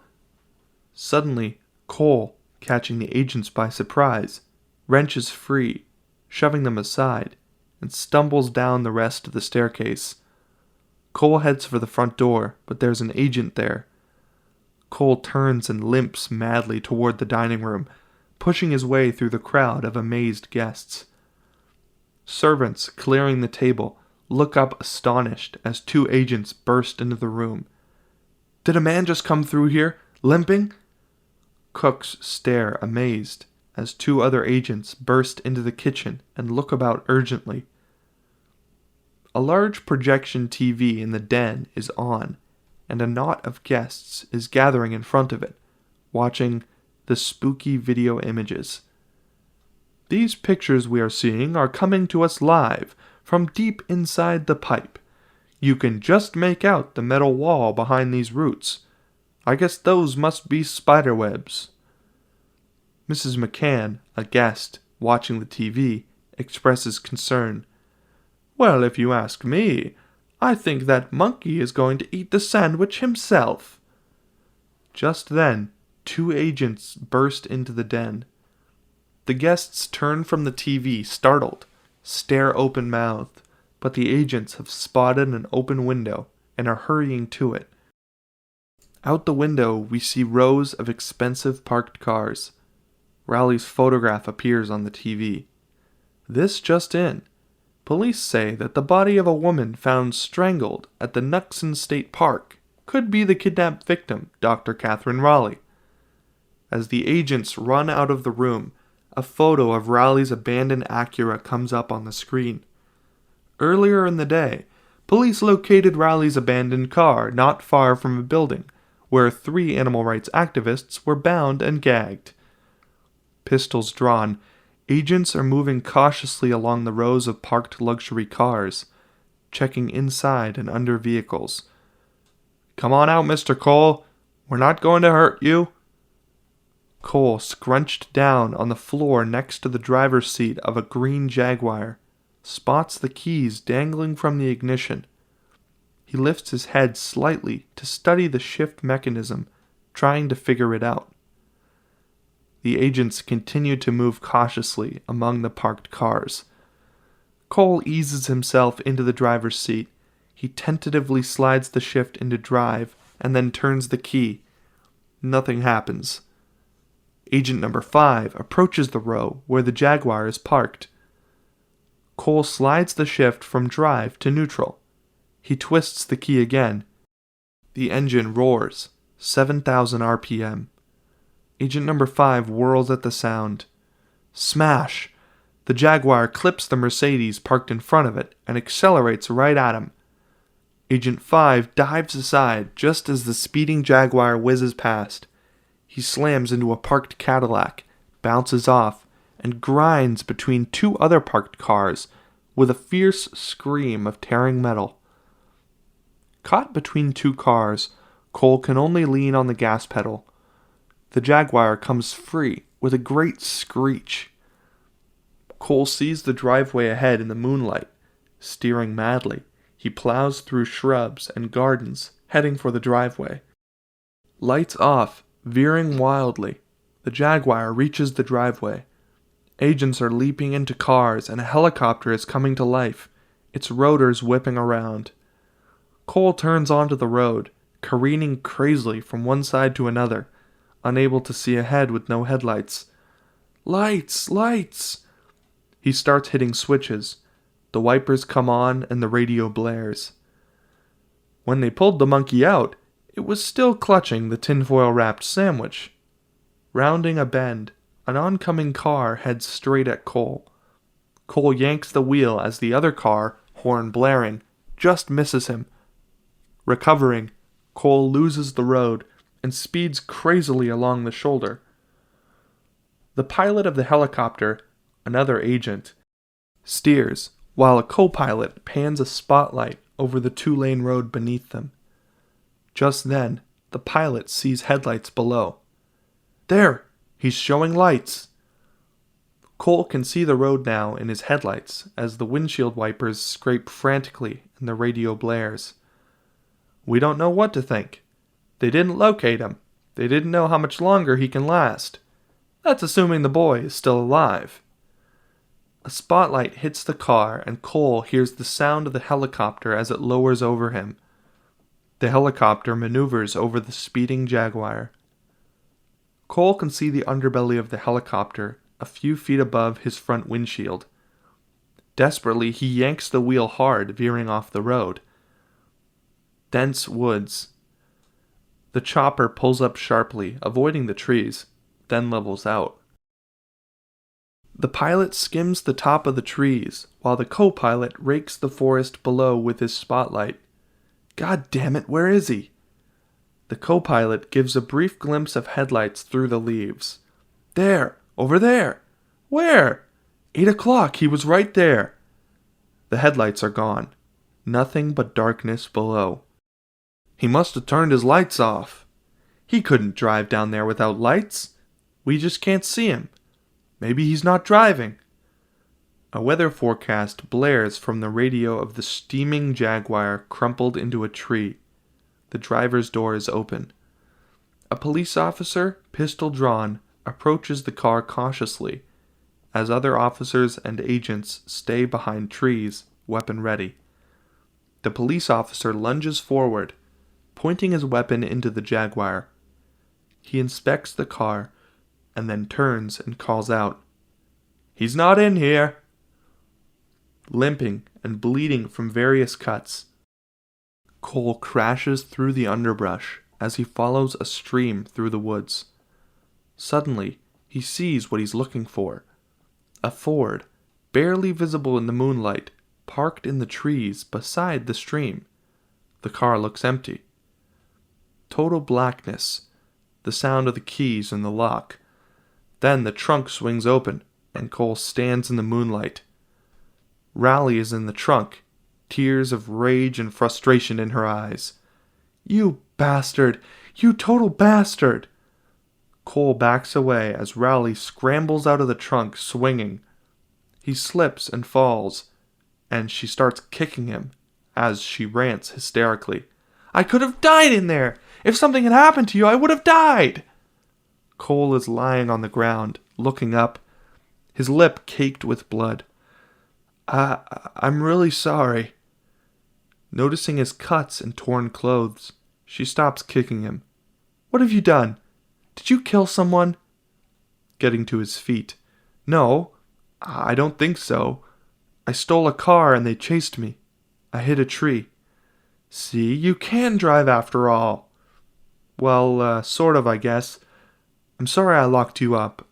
I think maybe I'm crazy. She looks at him. Breakthrough? Very calm now, the doctor says. What made you think of that? Jeffrey Mason said it was my idea about the virus, and suddenly I wasn't sure. We talked when I was in the institution, and it was all fuzzy, the drugs and stuff. You think maybe I'm the one who wiped out the human race? It was my idea? Nobody is going to wipe out the human race, not you or Jeffrey or anybody else. You've just created something in your mind, a substitute reality, in order to avoid something you don't want to face. I'm mentally divergent. I would love to believe that. It can be dealt with, but only if you want to. I can help you.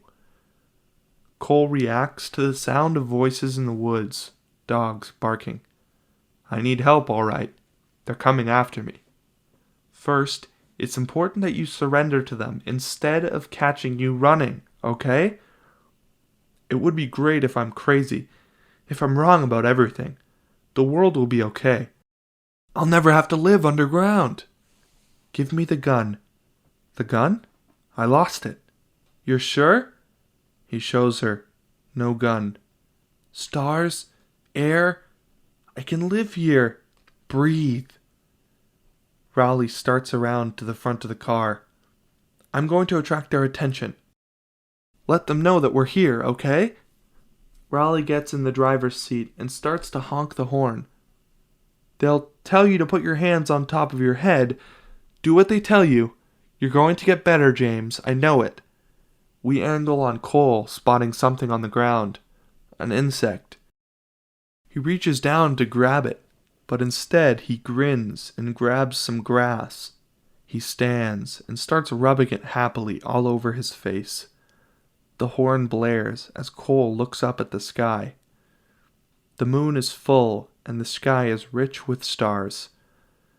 Tears of joy run down Cole's face. I love this world. We angle on Rowley, in the driver's seat, hearing nearby shouts from the woods. The police are almost here. She gets out of the car, starts around towards Cole. Remember, I'm going to help you. I'll stay with you. I won't let them... She breaks off mid-sentence, stares, stunned. Cole is gone, disappeared. Rowley is being debriefed by police officers and FBI agents in the morning. Then I said something to him about cooperating, and he said he would do that. So I got in the car and started honking the horn. When I got out, he was gone. You lucked out. For a while, we thought you were a body they found downstate, mutilated. A cop enters and hands a photo to Lieutenant Halperin, who studies it. He wouldn't do something like that. Lieutenant Halperin interrupts and hands her the photo. Is this the man he attacked? Rowley looks at the photo of the thug slumped against the alley wall, obviously dead. I'd like to be clear about this. That man and the other man were severely beating us. James Cole didn't start it. In fact, he saved me. Funny thing, Doctor, maybe you can explain it to me. You being a psychiatrist, why do kidnap victims almost always try to tell us about the guy who grabbed him? And try to make us understand how kind these bastards really were? As if reciting, it's a normal reaction to life-threatening situations. He's sick. He thinks he comes from the future. He's been living in a carefully constructed fantasy world, and that world is starting to disintegrate. He needs help. In the airport concourse, young Cole stares, eyes wide. He sees the brunette cradling the head of the blonde man as he sprawls on the concourse. Wake up! Wake up! I think we gave him too much. Wake up, prisoner! Cole blinks awake. All we can see are the blurry faces hovering over him, hammering him with questions. Come on, Cole, cooperate. Spit it out. You went to the home of a famous virologist. You don't exist. You're in my mind. What is this? What did he say? His brain is fried. Give him another shot. Speak up, Cole. What did you do next? The TV shows film of Rowley leaving the police station. The kidnapped victim seemed exhausted, but apparently unharmed by her 30-hour ordeal as she left the police station in Philadelphia this morning. So far, she has refused to make a public statement. Rowley's friends, Mary Lou and Wayne, are watching the TV.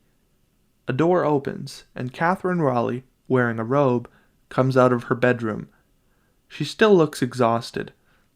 Followed by her cat, she enters the kitchen area and turns on the kettle as Wayne hastily turns down the TV. Sorry.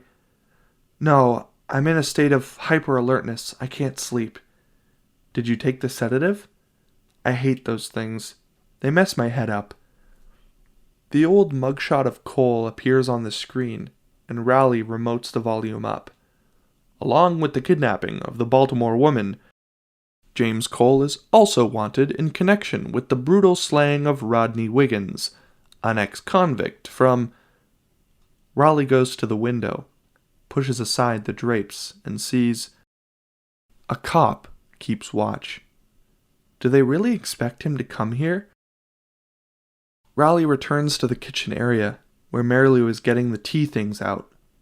And in Fresno, California, Rowley glances sadly toward the TV. He's dead, isn't he, that little boy? He's fine. It was just a prank he and his friends pulled. Rowley's face is shocked, showing footage of a sheepish 9-year-old boy being led out of a barn by the police. The cops look grim. Authorities have so far been non-committal about whether they will try to file charges against the families of the children involved in the hoax. Rowley stares at the TV, stunned. Voices, singing. Cole blinks awake and looks around confused, then stares in disbelief. Crowded around Cole's bed, the scientists are concluding a ragged, out-of-tune rendition of Blueberry Hill. Found my thrills on Blueberry Hill. Seeing he's awake, the scientists break off the song and applaud. Well done, James, well done, nice going, congratulations, good for you. During our interview, while you were under the influence, you told us you liked music. Cole, confused, looks around, sees he's in a one-bed windowless room adorned with cheap reproductions of 19th and 20th century landscapes. The botanist responds to Cole's obvious disbelief with a friendly smile, and the others join in rapid fire, overlapping. This isn't the prison, James. This is a hospital. Just until you recover your, equilibrium. You're still a little disoriented. Stress, time travel. You stood up very well, considering. Superior work, superior. You connected the army of the 12 Monkeys to a world-famous virologist and his son. Others will take over now. We'll be back on the surface in a matter of months. We'll retake the planet. We're very close because of you. The engineer unrolls a document. This is it, James. What you've been working for. A full pardon. You'll be out of here in no time. Women will want to get to know you. I don't want your woman, you brainless twit. I want to be well. Unseen until now, 2 guards, Tiny and Scarface, suddenly break through the ring of scientists and push Cole down. They tighten the loose restraints already in place, unnoticed before. Of course you want to be well, James, and you will be, soon. Cole bursts into hysterical laughter. You don't exist, you silly bozos, you're not real. People don't travel in time, you aren't here. I made you up. You can't trick me. You're in my mind. I'm insane, and you're my insanity. We close on Catherine Rowley, insisting fiercely to someone. He not only used the word prank, he said the boy was hiding in the barn. Raleigh is talking to her former boss, Dr. Owen Fletcher, psychiatrist, sitting across from her in his office, tapping his pen. He kidnapped you, Catherine.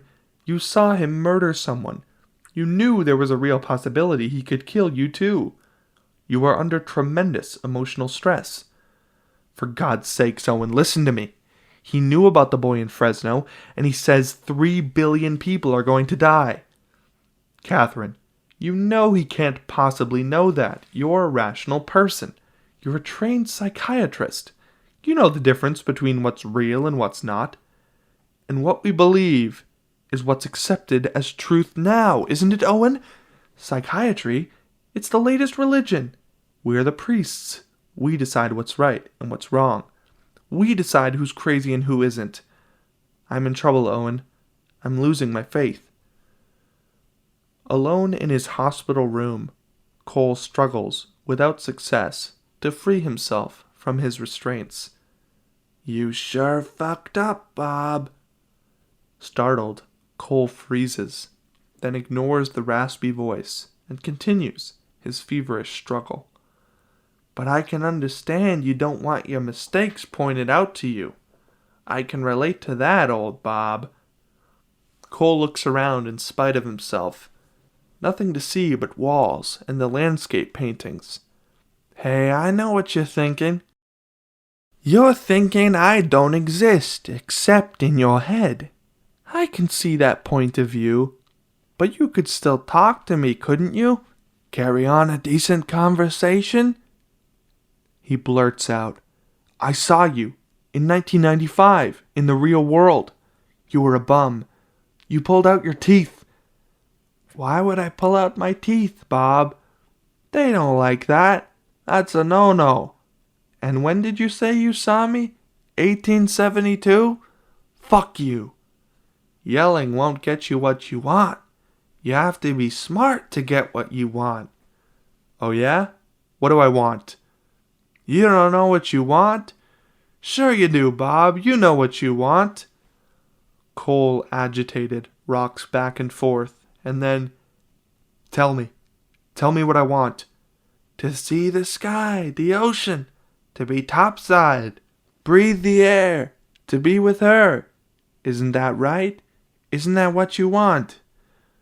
Completely shaken, Cole hesitates for a long moment.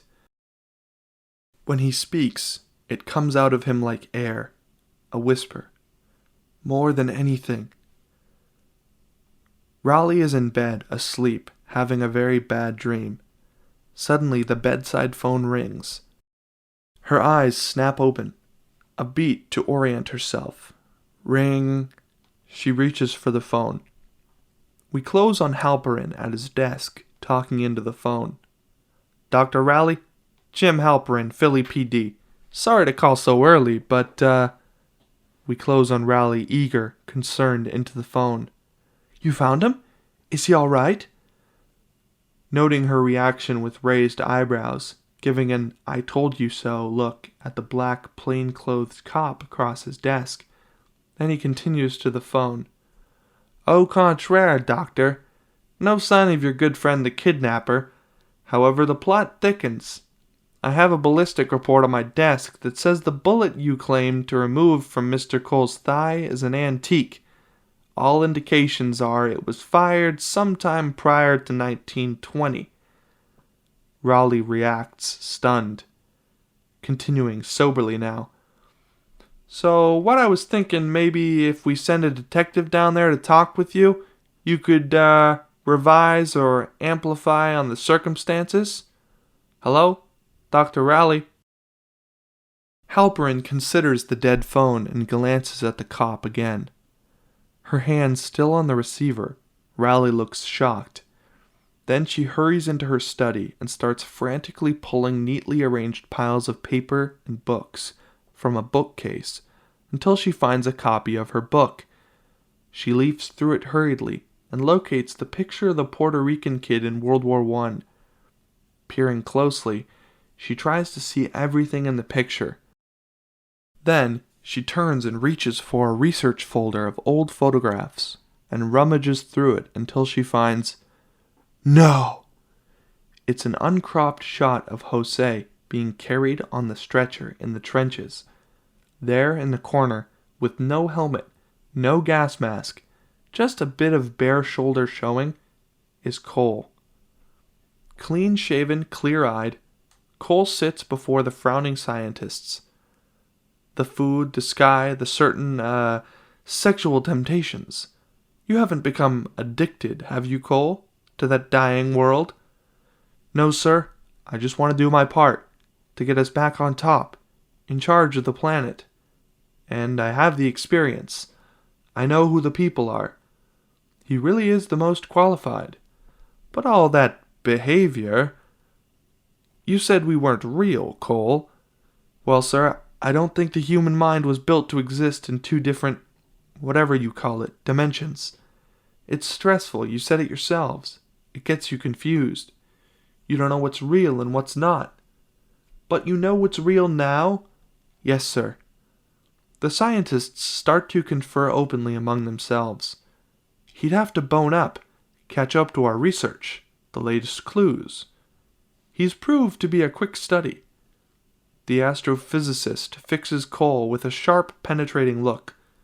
You can't trick us, you know. It wouldn't work. And why would you want to? It'll be dangerously close to the end.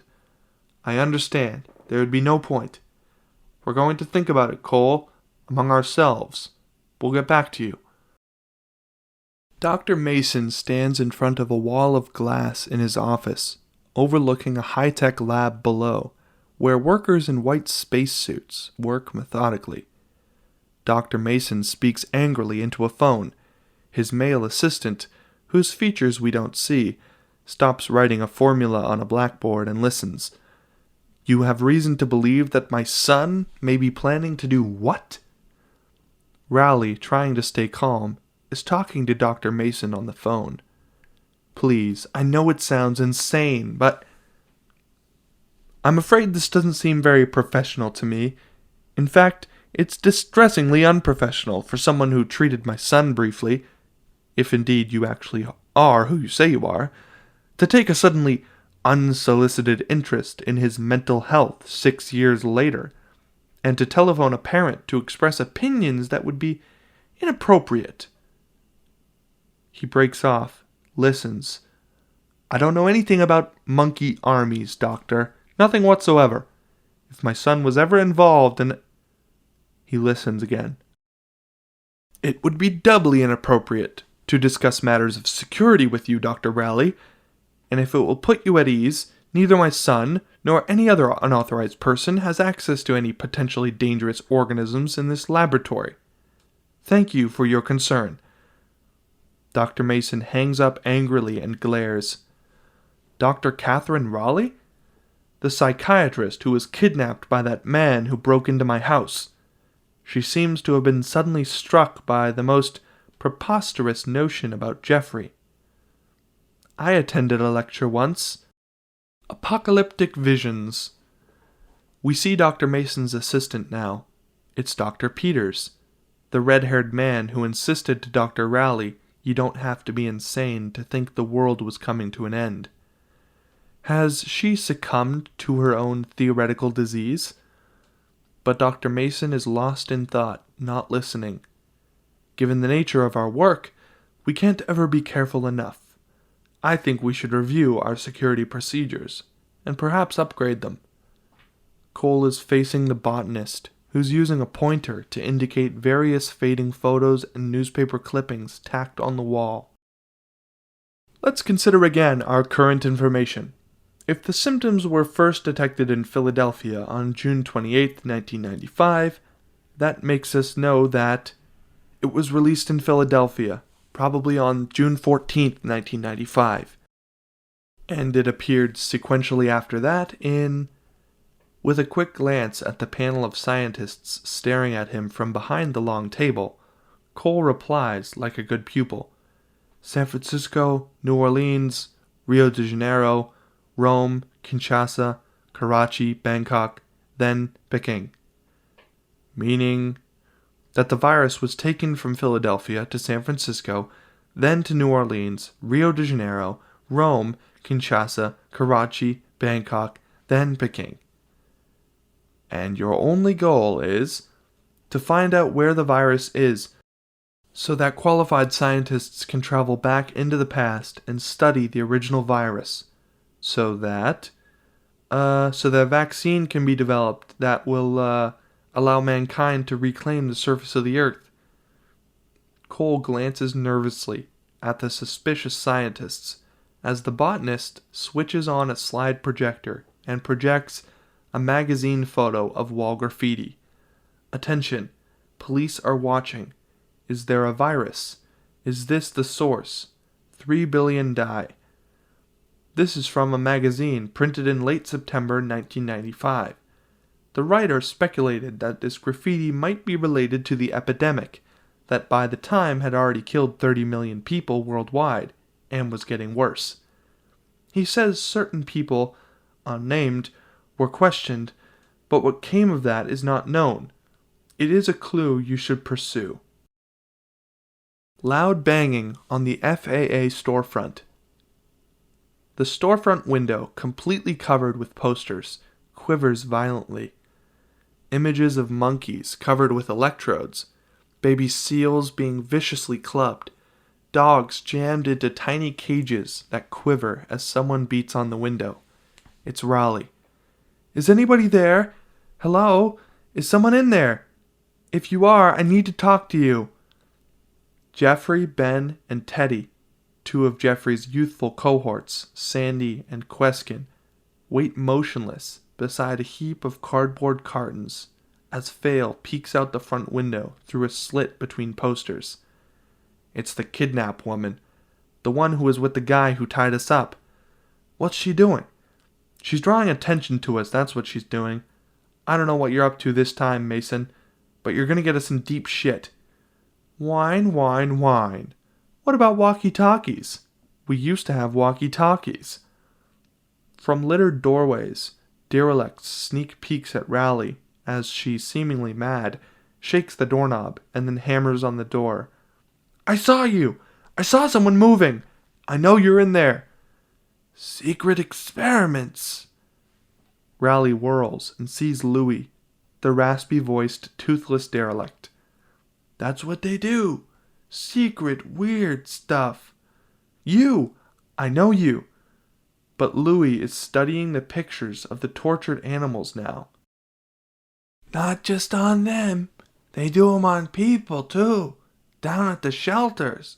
Feed 'em chemicals and take pictures of 'em. Have you seen James Cole, the man? They're watching you. Taking pictures. Raleigh follows his look. We angle on an old Chevy parked across the street. The plain-clothed cop slouched at the wheel, pretending to read a newspaper. The police, I know. Listen, I need to talk to James, but he has to be careful how he contacts me. He mustn't get caught. Do you understand me? Yeah, sure. Who's James? He was with me. He spoke to you several weeks ago. He said you were from the future, watching him. Louis gives her a look that says, I'm out of here. But just then, Raleigh spots two teenage punks surreptitiously tagging their way along the street with cans of spray paint. Raleigh stares at the punks. Fail watches Jeffrey go over the checklist while Queskin, Sandy, and Teddy organize materials. Ben peeks out the small opening between posters at the front window. You got the bolt cutters? 1 dozen. They're in the van. 1 dozen bolt cutters? What are you going to do with 1 dozen bolt cutters? He grins. You really want to know? No, absolutely not. Don't tell me anything. Hey, do you know what she's doing? Everybody freezes, looking towards Ben, who's peeking inside. Then, except for Jeffrey, they're all crowding around Ben to get a look. A glimpse of Raleigh spray painting the front of the store. What does it say? I can't see it. Why don't we forget my goddamn psychiatrist and deal with the task at hand? This is important. Fail spins around. Your psychiatrist? Did you just say your psychiatrist? Ex-psychiatrist! Now what about flashlights? How many flashlights? That woman was your psychiatrist, and now she's spray painting our building? We angle on the slack plainclothes cop across the street in the Chevy, amazed, watching Raleigh spray paint. He shakes his head wearily. Angle on the street types, inching closer, watching Raleigh with amazement. An Irish drunk, white hair, red face, bloated. A Native American with tormented eyes and a mangled ear. An African American with one eye. The teenage punks. A white man, shabbily dressed, joining the knot of onlookers, reacting at the sight of Raleigh. It's Cole. He pushes toward her. Catherine! Raleigh stops spraying and whips around at the sound of his voice. James! With a quick glance toward the plainclothes cop, Raleigh takes urgent charge of the situation. James, that's a policeman. Pretend you don't know me. If he sees you... He turns and looks. No, I want to turn myself in. Where is he? Placing his hands on his head. Don't worry, it's all okay. I'm not crazy anymore. I mean, I am crazy. I'm mentally divergent, actually, but I know it now, and I want you to help me. I want to get well. Raleigh desperately pulls Cole's hand off his head as she tries to block the cop's view of Cole. James, put your hands down and listen to me. Things have changed. Angle on the plainclothes cop, checking the mugshot of Cole on his clipboard, and then reaching for his radio mic. Reacting to the cop speaking into his mic, she tosses the spray can aside, grabs Cole, and tries to pull him along, but Cole isn't moving. He's staring at the front of the FAA store with disbelief. James, come on, we have to get out of here. Cole looks from the wall to the can rolling on the sidewalk and then back to the wall. Raleigh has sprayed in huge words. Attention, police are watching. Is there a virus? Is this the source? 3 billion die. It's the graffiti Cole saw in the photo in the future. I've seen that before. But Raleigh's total attention is on their dilemma. James, trust me, we're in terrible trouble. We have to run. Very confused, Cole lets her drag him along the sidewalk, past onlookers. She looks crazier than he does. We angle on the Chevy, making a sudden urgent U-turn, almost colliding with a passing car. Brakes squeal and a horn blares. Ben, peeking out of the store, reacts to the drama. Wow, a guy in a Chevy is chasing her, and some other guy I can't see. Hey, no problem. It's probably just another kidnapping featuring Jeffrey's shrink. Pardon me, make that ex-shrink, indicating Jeffrey to the others. This is your leader, a certifiable lunatic who told his former psychiatrist all his plans for God knows what wacko, irresponsible schemes, and now who knows what she's painted out there on the wall. Who cares what psychiatrists write on walls? He jabs Fail with a finger. You think I told her about the army of the 12 monkeys? Impossible. You know why? You pathetically ineffectual and pusillanimous pretend friend to animals? I'll tell you why. Because when I had anything to do with her 6 years ago, there was no such thing. I hadn't even thought of it yet. And how come she knows what's going on? Jeffrey abruptly switches from rage to good humor, adopting a supercilious smile and a patronizing tone. Here's my theory on that. While I was institutionalized, my brain was studied exhaustively in the guise of mental health. I was interrogated, x-rayed, studied thoroughly, and then everything about me was entered into a computer where they created a model of my mind. They all stare mesmerized at the strutting Jeffrey. Is he serious? Is he crazy? It doesn't matter. He's charismatic. Then, using the computer model, they generated every thought I could possibly have in the next, say, 10 years, and then they filtered through a probability matrix to determine everything I was going to do in that period. So you see, She knew I was going to lead the army of the 12 monkeys into the pages of history before it even occurred to me. She knows everything I'm going to do before I even know myself. How about that?" Jeffrey smiles smugly into Fail's flabbergasted face. "Now, I have to get going to do my part. You guys check all this stuff out and load up the van. Make sure you have everything. I'm out of here." Jeffrey exits. The others stare at the door. He's seriously crazy, you know that? Skid Row. An overflowing dumpster squats near the mouth of an alley. The unmarked Chevy crawls slowly past the alley, the plainclothes cops' eyes searching everywhere. Trash stirs in the dumpster, and Rowley's eyes peer up out of the torn cardboard boxes, rotting food, and styrofoam litter. The police car passes from view, emerging from the refuse, hissing, "James, come on!" A confused Cole emerges from the opposite side of the dumpster, bits of lettuce in his hair. "I don't understand what we're doing." Climbing out of the dumpster, "We're avoiding the police until I can talk to you." Climbing out after her, "You mean treat me? Cure me?" "Catherine, those words on the wall. I've seen them before. I dreamed them." But she's not listening. She's peeking out the alley entrance. Across the street is a rundown Skid Row hotel. The desk clerk, an old alkie who hates trouble but finds it often, stares across the counter suspiciously at Rowley and Cole. $25 an hour." "An hour? You want quarter hours? Go someplace else." She catches on and pulls out her last bills. "Here's 98 for the night. Deal?" The desk clerk squints warily at this turn of events.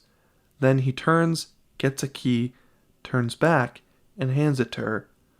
44. 4th floor, turn right. Elevator is busted." Rowley turns and Cole follows.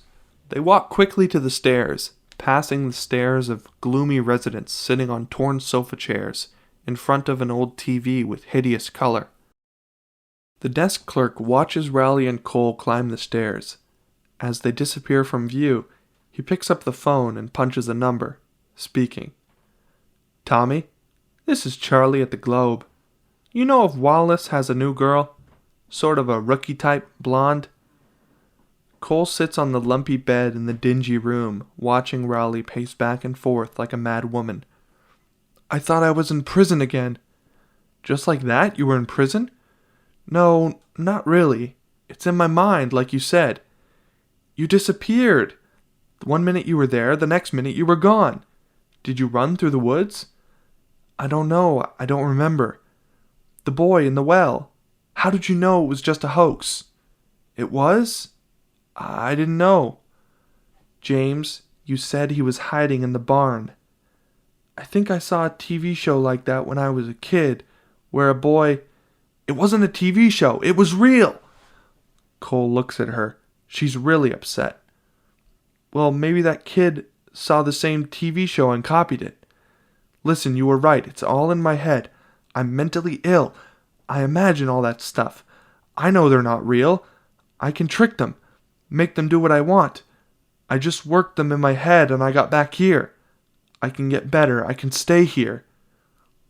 Rowley pulls a photo from her purse and shows it to Cole. It's the uncropped picture from her book, the photo of Jose in World War I, with a fuzzy image of Cole on the edge of the frame. "What does this mean to you?" "I had a dream about something like that." "You had a bullet from World War I in your leg, James. How did it get there?" "You said I had delusions, that I created a world. You said you could explain everything." "Well, I can't. I mean, I'm trying to. I can't believe that everything we do or say has already happened, that we can't change what's going to happen, that I'm one of 3 billion people who are going to die soon." Cole stands and moves closer to her. "I want to be here, in this time, with you. I want to become a whole person. I want this to be the present. I want the future to be unknown. James, Do you remember 6 years ago you had a phone number? You tried to call and... Wham! The door flies open, kicked violently, the flimsy lock not folding. A menacing figure stands in the doorway. Willis, a wiry biker type with jailhouse tattoos and mean eyes. Cole and Rowley are too stunned to say anything. Willis looks over them coldly, insolent, and then arrives on Rowley. "This is my territory, bitch!" Cole, confused, turns to Rowley. "Is this, real, or is this one of my delusions?" "This is definitely real. Excuse me, I think we have a little misunderstanding here." Willis smashes Rowley in the face. She flies back against the wall onto the floor, as Willis spins around to Cole, who is stepping towards him, but Willis is now holding a knife. "What are you, some kind of tough guy? You want to be a hero? You want to try and mess with me? Come on!" Cole puts his hands up placatingly as he backs around Willis and moves to Rowley, whose eye is already swelling. "Now that's a smart boy. But you, honey, you think you can go around and peddle your fancy ass in this part of town? You bet your life we got what I call a major goddamn misunderstanding." Rowley reaches a hand up to Cole for assistance, but he grabs her purse instead, swings it around, and smashes Willis in the face. Then he grabs the pimp's arm and snaps it like it was a twig. The knife clatters to the floor as Willis yelps in pain. Cole slams him to the floor and straddles his chest. He retrieves the nearby knife and presses it sharply against Willis's neck. Cole hesitates. "James, don't!" "You hurt her? Don't do it, man." Rowley gets up and looks around. "Put him in the closet, but get his money first." "You want to rob him?" We need cash, James." A shadow. Rowley turns toward the door and glimpses a face disappearing, then hears shouting from the hallway. "They're killing him! Call the cops!" Being very carefully not to move his neck, Willis reaches into his pocket and produces a thick roll of bills, which Rowley grabs. "You two are crazy. I got friends. You put me in a closet, they're going to be real pissed." Cole moves off Willis and, keeping his knife close, yanks him to his feet, while Rowley hurries to the window and looks out. A fire escape leading down to the alley. Rowley turns just in time to see Cole shove Willis into the bathroom. He follows him in, slams the door, and locks it. "James, no!" Rattling the doorknob. "James, what are you doing?" Willis cowers back against the shower stall. "I have friends, man. If you cut me..." Willis breaks off, bug-eyed, reacting to something we don't see. "What the fuck are you doing?" Rowley is pounding the bathroom door now, as suddenly it opens. Cole steps out, the knife in his right hand, dripping with blood. "My God, James, did you kill him?" Cole shakes his head no, as blood oozes from his mouth. "Just in case I'm not crazy." He holds up 2 bloody molars. "That's how they find us, by our teeth. I don't want them to find me, ever. I don't want to go back." Rowley's astonishment turns to emotion as it dawns on her the choice he's made. Giving up the future, if it exists, and looking like it does, risking his life to be with her, for this brief time. She's overwhelmed, lips trembling, tears welling in her eyes. But just then, the sounds of shouts and feet thundering up the stairs snap her back to reality. Cops' boots thunder up the stairwell. In between nervous glances toward the door, Rowley supervises as Cole obediently blocks the bathroom door with the bureau. "Push it tight." "No problem, I'll stay in here. Don't worry about me." Police officers, led by the plain-clothes cop, make a cautious entrance onto the 4th floor, guns drawn. Seedy hotel residents point to room 44, and then cower back into their doorways. Cole and Rowley clatter down the fire escape, Cole in the lead.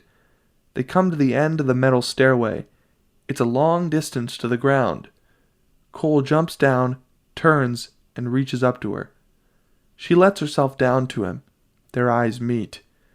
He holds her in his arms for a moment, and then reluctantly, he puts her down. They start running down the alley.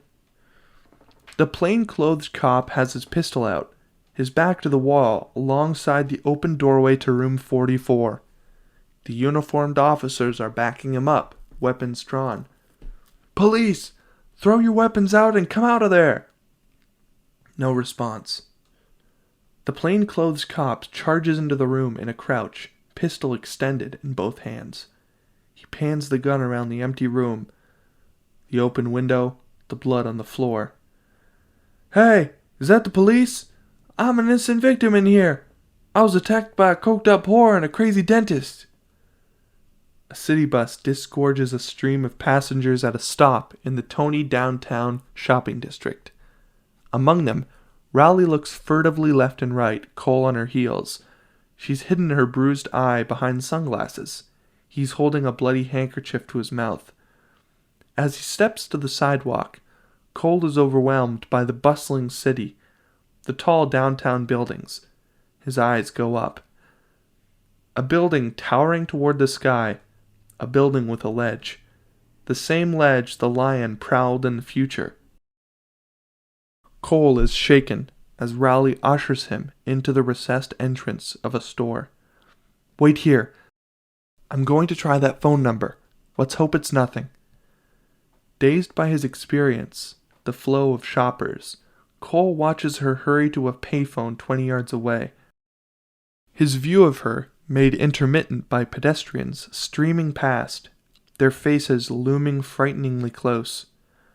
A businessman jostles Cole, forcing him back against the display window. Turning, he faces the angry jaws of a bear only inches away. Recovering from a jolt of terror, Cole realizes the bear is a life-size toy in a display window. Relieved, he looks back at Rowley.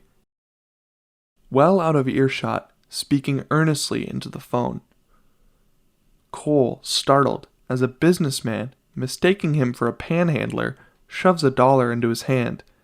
Confused, Cole stares at the dollar, then turns to say something to the retreating businessman. But just then, Rowley rushes towards him, eyes sparkling with happiness, laughing, ebullient. "James, it's okay. We're insane. We're crazy." Cole doesn't know how to respond, but a passerby gives him a look. It's a carpet cleaning company. A carpet cleaning company? No superiors, no scientists, no people from the future. It's just a carpet cleaning company. They have a voicemail.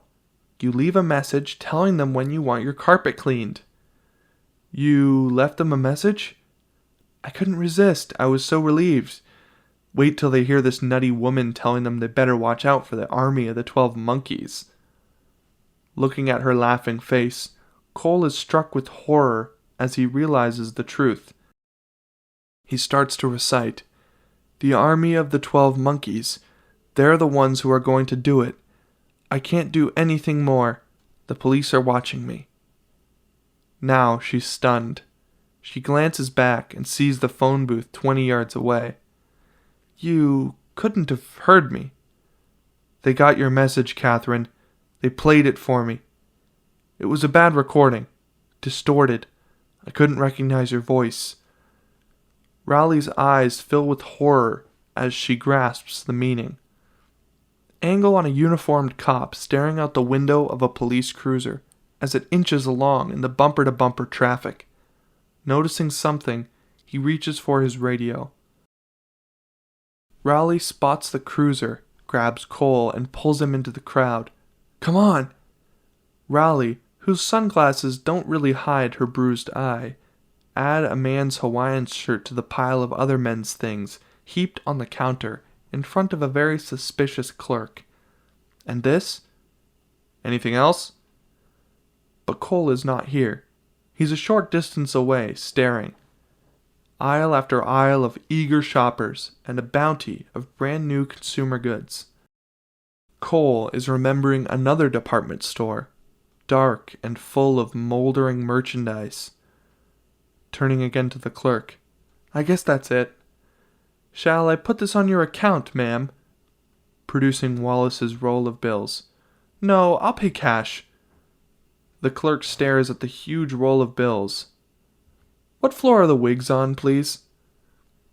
Surrounded by stripped and abandoned vehicles, the van, with the pest control logo on the side, is parked on a trash-ridden street, beside massive pillars of a towering freeway. The van is packed with 6 activists, Sandy and Queskin, among them all wearing black. Some of them have climbing gear, tool belts, all sorts of paraphernalia. Queskin is telling his story. So then he goes into this incredible riff about how his shrink, replicated his brain while he was in the nut house, turning it into a computer. And Fail believed it? Oh, you know Fail. He's like, if you guys get nailed, and I'm sure you will, I never saw you before in my life. Laughter from all of them. Then, there's a sharp rhythmic series of raps on the side door. A signal. Pope quickly slides the door open. It's Jeffrey, who is grinning. He's with 3 other activists. Goins, Ichioka, and Bruns stagger out of the darkness behind Jeffrey, lugging a huge, squirming garbage bag. The van occupants react with murmurs of, "All right," and "far out." Then they help maneuver the writhing bag into the van. Jeffrey and the others scramble in too. Let's do it! The pest control van lumbers up a ramp and onto the freeway. The garbage bag squirms and grunts as Jeffrey holds a map under the flashlight and goes over the plan with the other activists. Okay, that's stage 1. Stage 2, Monkey 4 is over here. A loud groan from the bag distracts the others. What's the harm in opening the bag? His eyes are taped. Yeah, it's cruel leaving him like that. But cruelty is his specialty. So why should we be like him? Struggling cheerfully, Jeffrey tears open the garbage bag, revealing Dr. Mason, trussed up, duct tape covering his eyes and mouth. Want the full effect? Grinning wildly, Jeffrey rips the tape from his father's mouth. Jeffrey, I know it's you. I recognize your voice, Jeffrey. Jeffrey puts his finger to his lips, silencing everyone. Jeffrey? Very well. You're out of your mind, Jeffrey. I know all about your insane plans. That woman, your psychiatrist, she told me. Jeffrey raises his eyebrows. This he had not expected. I didn't believe her. It seemed too crazy even for you. But just in case, I took steps to make sure you couldn't do it. I took myself out of the loop. I don't have the code anymore. I don't have access to the virus. So go ahead, torture me. But you can't extract anything of use to yourself. The activists are all exchanging puzzled looks. What virus? He spins his head towards Jeffrey.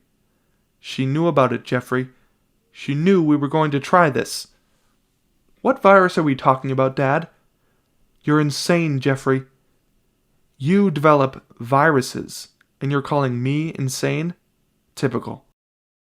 What does this virus attack?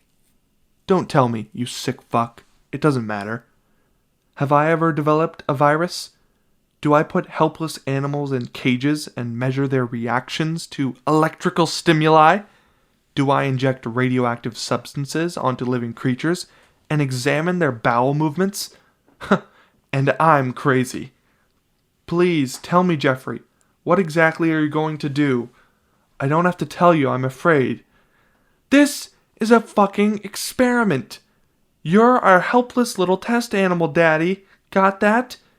Now what fucking virus have you come up with, you demented fucking maniac?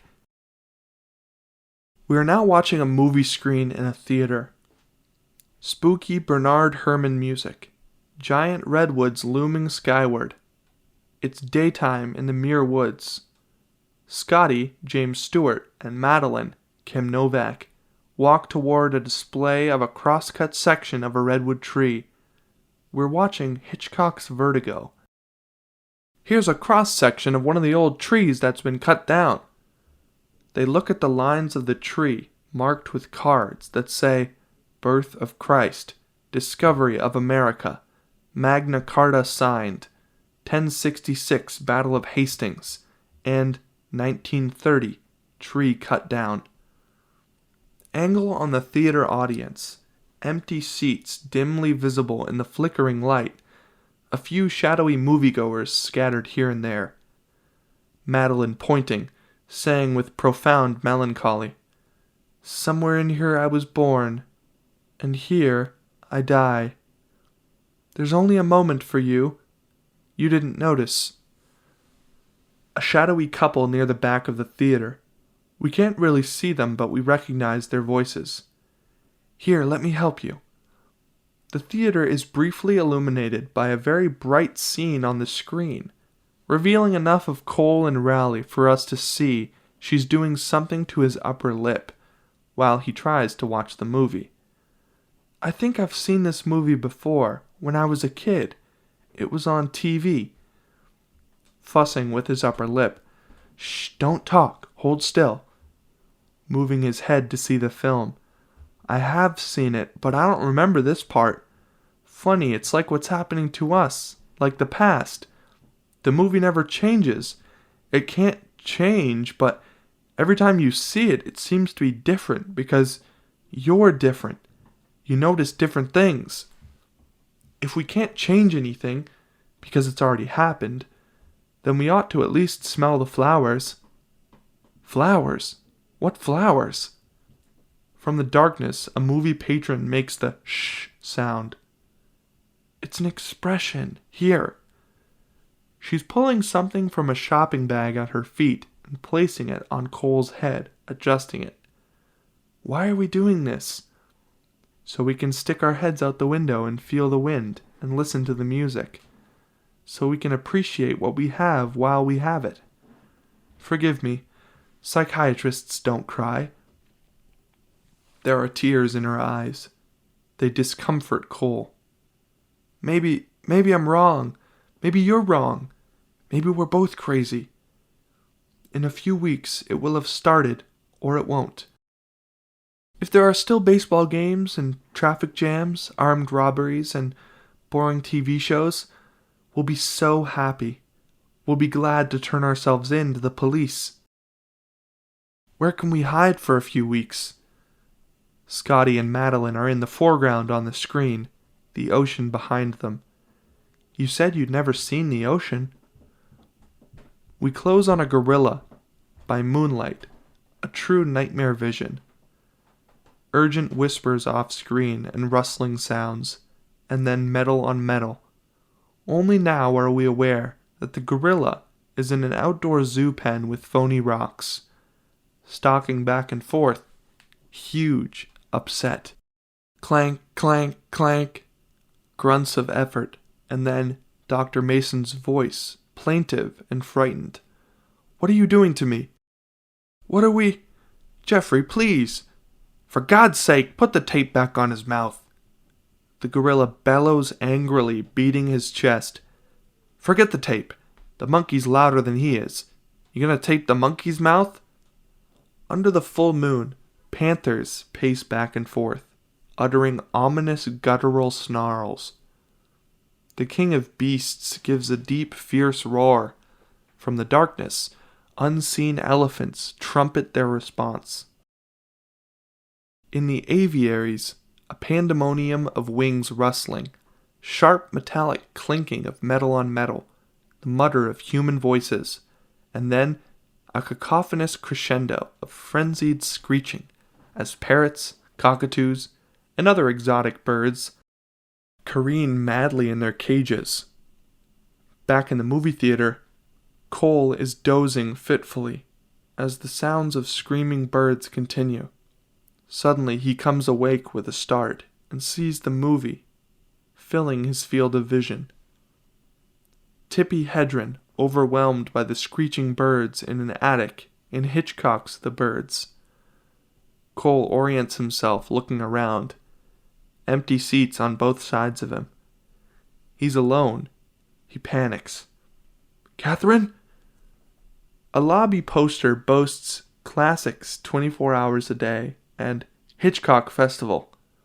Panning off the poster, passing a snoring usher, dead to the world, in an old velvet chair, we discover a brunette in a tight dress, just hanging up the lobby payphone. Turning, she reveals heavy makeup, gaudy costume jewelry, and sunglasses. She is the brunette in Cole's dream. Crossing the lobby toward the auditorium, it's a pleasure to watch her nice body undulate in the tight dress. Just then, the auditorium doors burst open, and a blond man in a Hawaiian shirt appears. This is the man from Cole's dream, except this man's mustache is fixed firmly on his upper lip. The blond man stops, stunned at the sight of the brunette. We're booked on a 9:30 flight to Key West. The brunette is Raleigh, no longer the frazzled professional, revealed now by her disguise as a sexy babe. The blond man is Cole. He's confused. You were in my dream just now. I didn't recognize you. Well, you look pretty different too. I mean, in my dream I didn't recognize it was you, and I woke up and I thought you were gone. She studies him seriously. I remember you like this. I feel I've known you before. I feel I've always known you. Their eyes lock. Suddenly she backs up, gently maneuvering him with her, past the sleeping usher, to and through an unlocked, unmarked door, then closing it behind them. Raleigh and Cole are in a dimly lit, cluttered storage room. She kisses him hungrily amid the brooms, plastic trash barrels, other janitorial items. Cole responds to her passion as they move deeper into the room, its walls covered with old movie posters. Tearing at each other's clothes, they collapse on a rolled theater curtain among stacks of ancient theater seats. The red rim of the rising sun in the suburbs is just becoming visible above the silhouetted roofs of an upper-middle-class neighborhood. The early light is so vague that when a huge Siberian tiger pads across a neatly trimmed lawn, he's more of a shadowy vision than reality. Did we really see him at all? The rising sun flares behind the towering silhouette of an unfinished building, deserted in the early morning light. High up, a monkey, his head around a girder. 4 stories below, other monkeys are climbing. Deserted in the first light of dawn, the stores of a shopping mall face each other, across a broad promenade, with blank staring windows. Nothing happens for a long moment, and then an African bull elephant appears, turning the corner, lumbering towards us along the promenade, raising his trunk to trumpet triumphantly to the other elephants, also trotting into view behind him. A 50-ish woman cabbie with white hair and a southern twang is at the wheel of the cab. What time's your flight, friends? In the back seat, Cole, in a blonde wig and mustache, looks up to his companion, the sexy babe in sunglasses and heavy makeup. Raleigh. 9:30. Might be tight. She checks her watch. My watch says 7:30. On your normal morning, okay, plenty of time. But today, gotta take into the account the Army of the 12 Monkeys factor. What? What did you just say? The Army of the 12 Monkeys. Don't you listen to the radio? Cole and Raleigh exchange a quick look. Bunch of weirdos let all the animals out of the zoo last night. Then they locked up this big-shot scientist in one of the cages. The scientist's own kid was the one that did it. Raleigh and Cole stare at the cabbie, stunned. Now they got animals all over this place. Bunch of zebras shut down the thruway about an hour ago. Some kind of thing called an emu. Has traffic blocked for miles over on the 22. Flabbergasted, Raleigh's eyes suddenly fill with hope. That's what they were up to, freeing the animals. On the walls, They meant the animals when they said, "We did it." You can hear it on the radio, all the stations. As the woman cabbie switches on the radio, Rowley points and Cole follows her look. The two cheetahs, sleek and magnificent against the cityscape, streaking past the cab at 90 miles per hour. In the meantime, numerous animal rights activists have joined the chorus, condemning what they're calling loose cannon activities of Jeffrey Mason and his army of the 12 monkeys.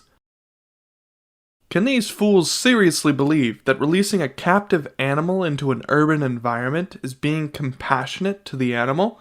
It's mindlessly cruel, almost as indefensible as holding the animal in captivity in the first place. Rowley and Cole are watching flamingos cross the sky against a backdrop of skyscrapers in silhouette. Maybe it's going to be okay. Copies of the mugshot of Cole and a photo of Rowley, while the airport PA system drones in the background. A detective gives the flyers to the uniformed supervisor at one end of the ticket counter. Tell your people if they spot either one of them, not to try and apprehend them. They should notify us. Rowley and Cole 30 yards away, entering the terminal. Flight 531 for Chicago is now ready for boarding at Gate 17. Cole reacting to the PA, stopping and seeing the bustling airport traffic. I know this place. This is my dream. Airports all look the same. Maybe it's... James, your mustache, it's slipping. But Cole isn't listening. He's looking around, mesmerized. It's not just my dreams. I was actually here. My parents brought me to meet my uncle, about a week or two before everybody started dying. Rowley glances around nervously. Two uniformed policemen strolling through the lobby, their eyes scanning the faces of travelers. Rowley pulling a small tube from her purse. They may be looking for us, James. Placing the tube in his hand. Use this. You can fix it in the men's room. I was here as a kid. I think you were here too, but you looked just like you do now. James, if we're identified, they're going to send us someplace, but not to Key West. Cole snaps out of it. You're right. I have to fix this. I'll get the tickets and meet you in the gift shop. Cole follows her look, nods, and then heads for the men's room as Rowley, in sunglasses, gaudy outfit, high heels, starts clip-clopping toward the ticket counter, her ass attracting admiring glances. Business travelers huddle over payphones, talking earnestly, as Cole walks past on his way to the men's room. Seeing an unoccupied phone, Cole hesitates and considers it. Coming to a decision, he reaches into his pocket and pulls out some change. The flyer of Cole and Rowley is taped under the counter, hidden from the customers, but in clear view of the ticket agent. He has just finished serving a portly gentleman. The gentleman walks away.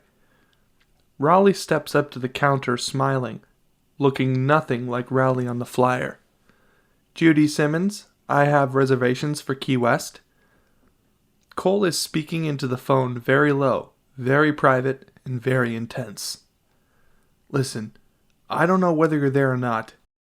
Maybe you just clean carpets. If you do, you're lucky. You're gonna live a long, happy life. But if the other guys exist and you're picking this up, forget about the army of the 12 monkeys. They didn't do it. It was a mistake. Someone else did it. The army of the 12 monkeys are just dumb kids playing revolutionaries. It was someone else. Cole looks around nervously. He catches a businessman at the next phone looking away quickly. Cole touches his loose mustache as he averts his face and speaks into the phone in an urgent whisper. I've done my job. I did what you wanted. Good luck. I'm not coming back. Cole hangs up the phone, looks around, catches a few stares. Averting his face, he heads for the men's room. The ticket is counting out a stack of bills. Don't see a lot of this. You know, cash. It's a long story. The ticket agent smiles and hands over the tickets. They'll begin boarding in 20 minutes. Have a nice flight, Mrs. Simmons. Turning to go, Raleigh fumbles the tickets while trying to put them in her purse. They flutter to the floor. As she kneels to retrieve them, we see a long line of waiting travelers from the waist down. We see a familiar Chicago Bulls sports bag resting on the floor beside sneakers and gaudy baggy pants.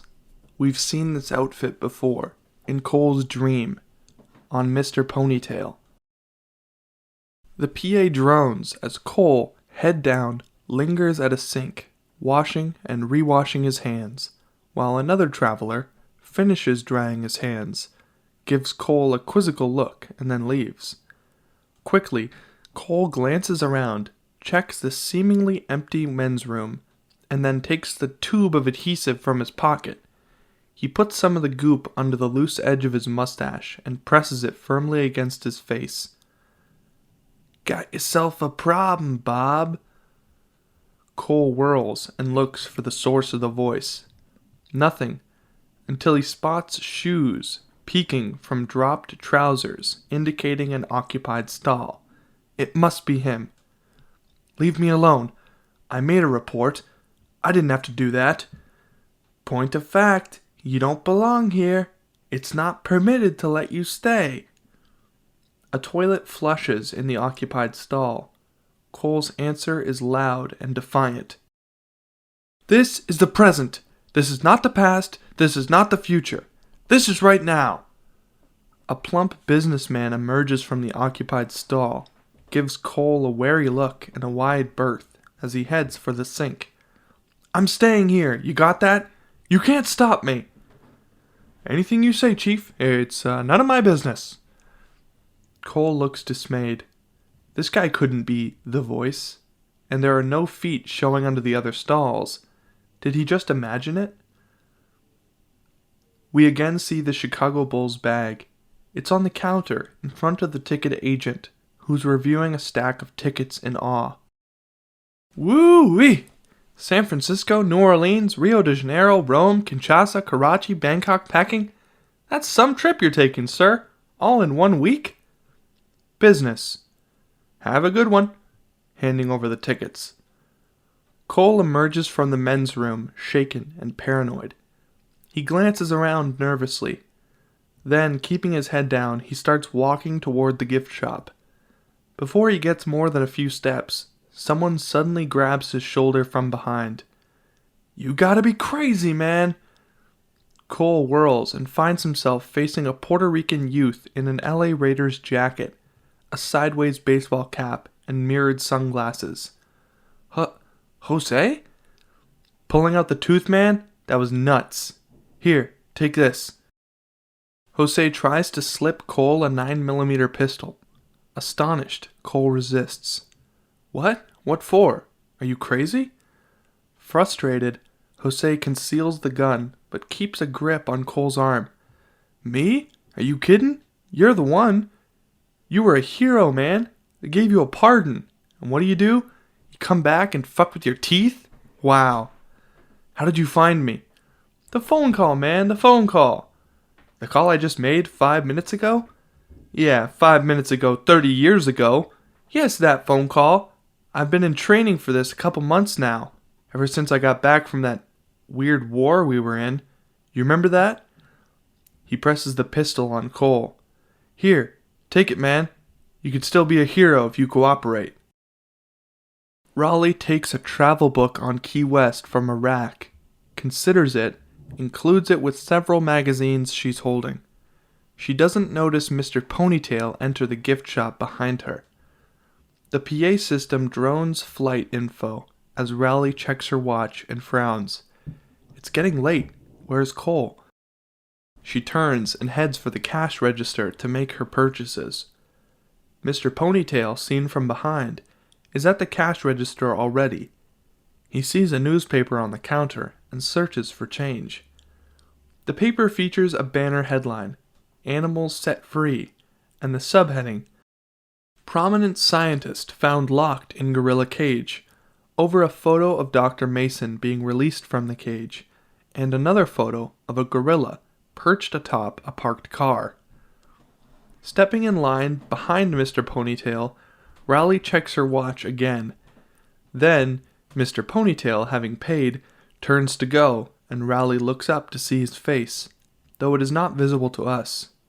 Startled, Raleigh frowns. Does she know this man? Mr. Ponytail pauses for a moment, considering the babe in the shades, gaudy earrings, tight skirt, and high heels. Raleigh doesn't recognize the man, but we do.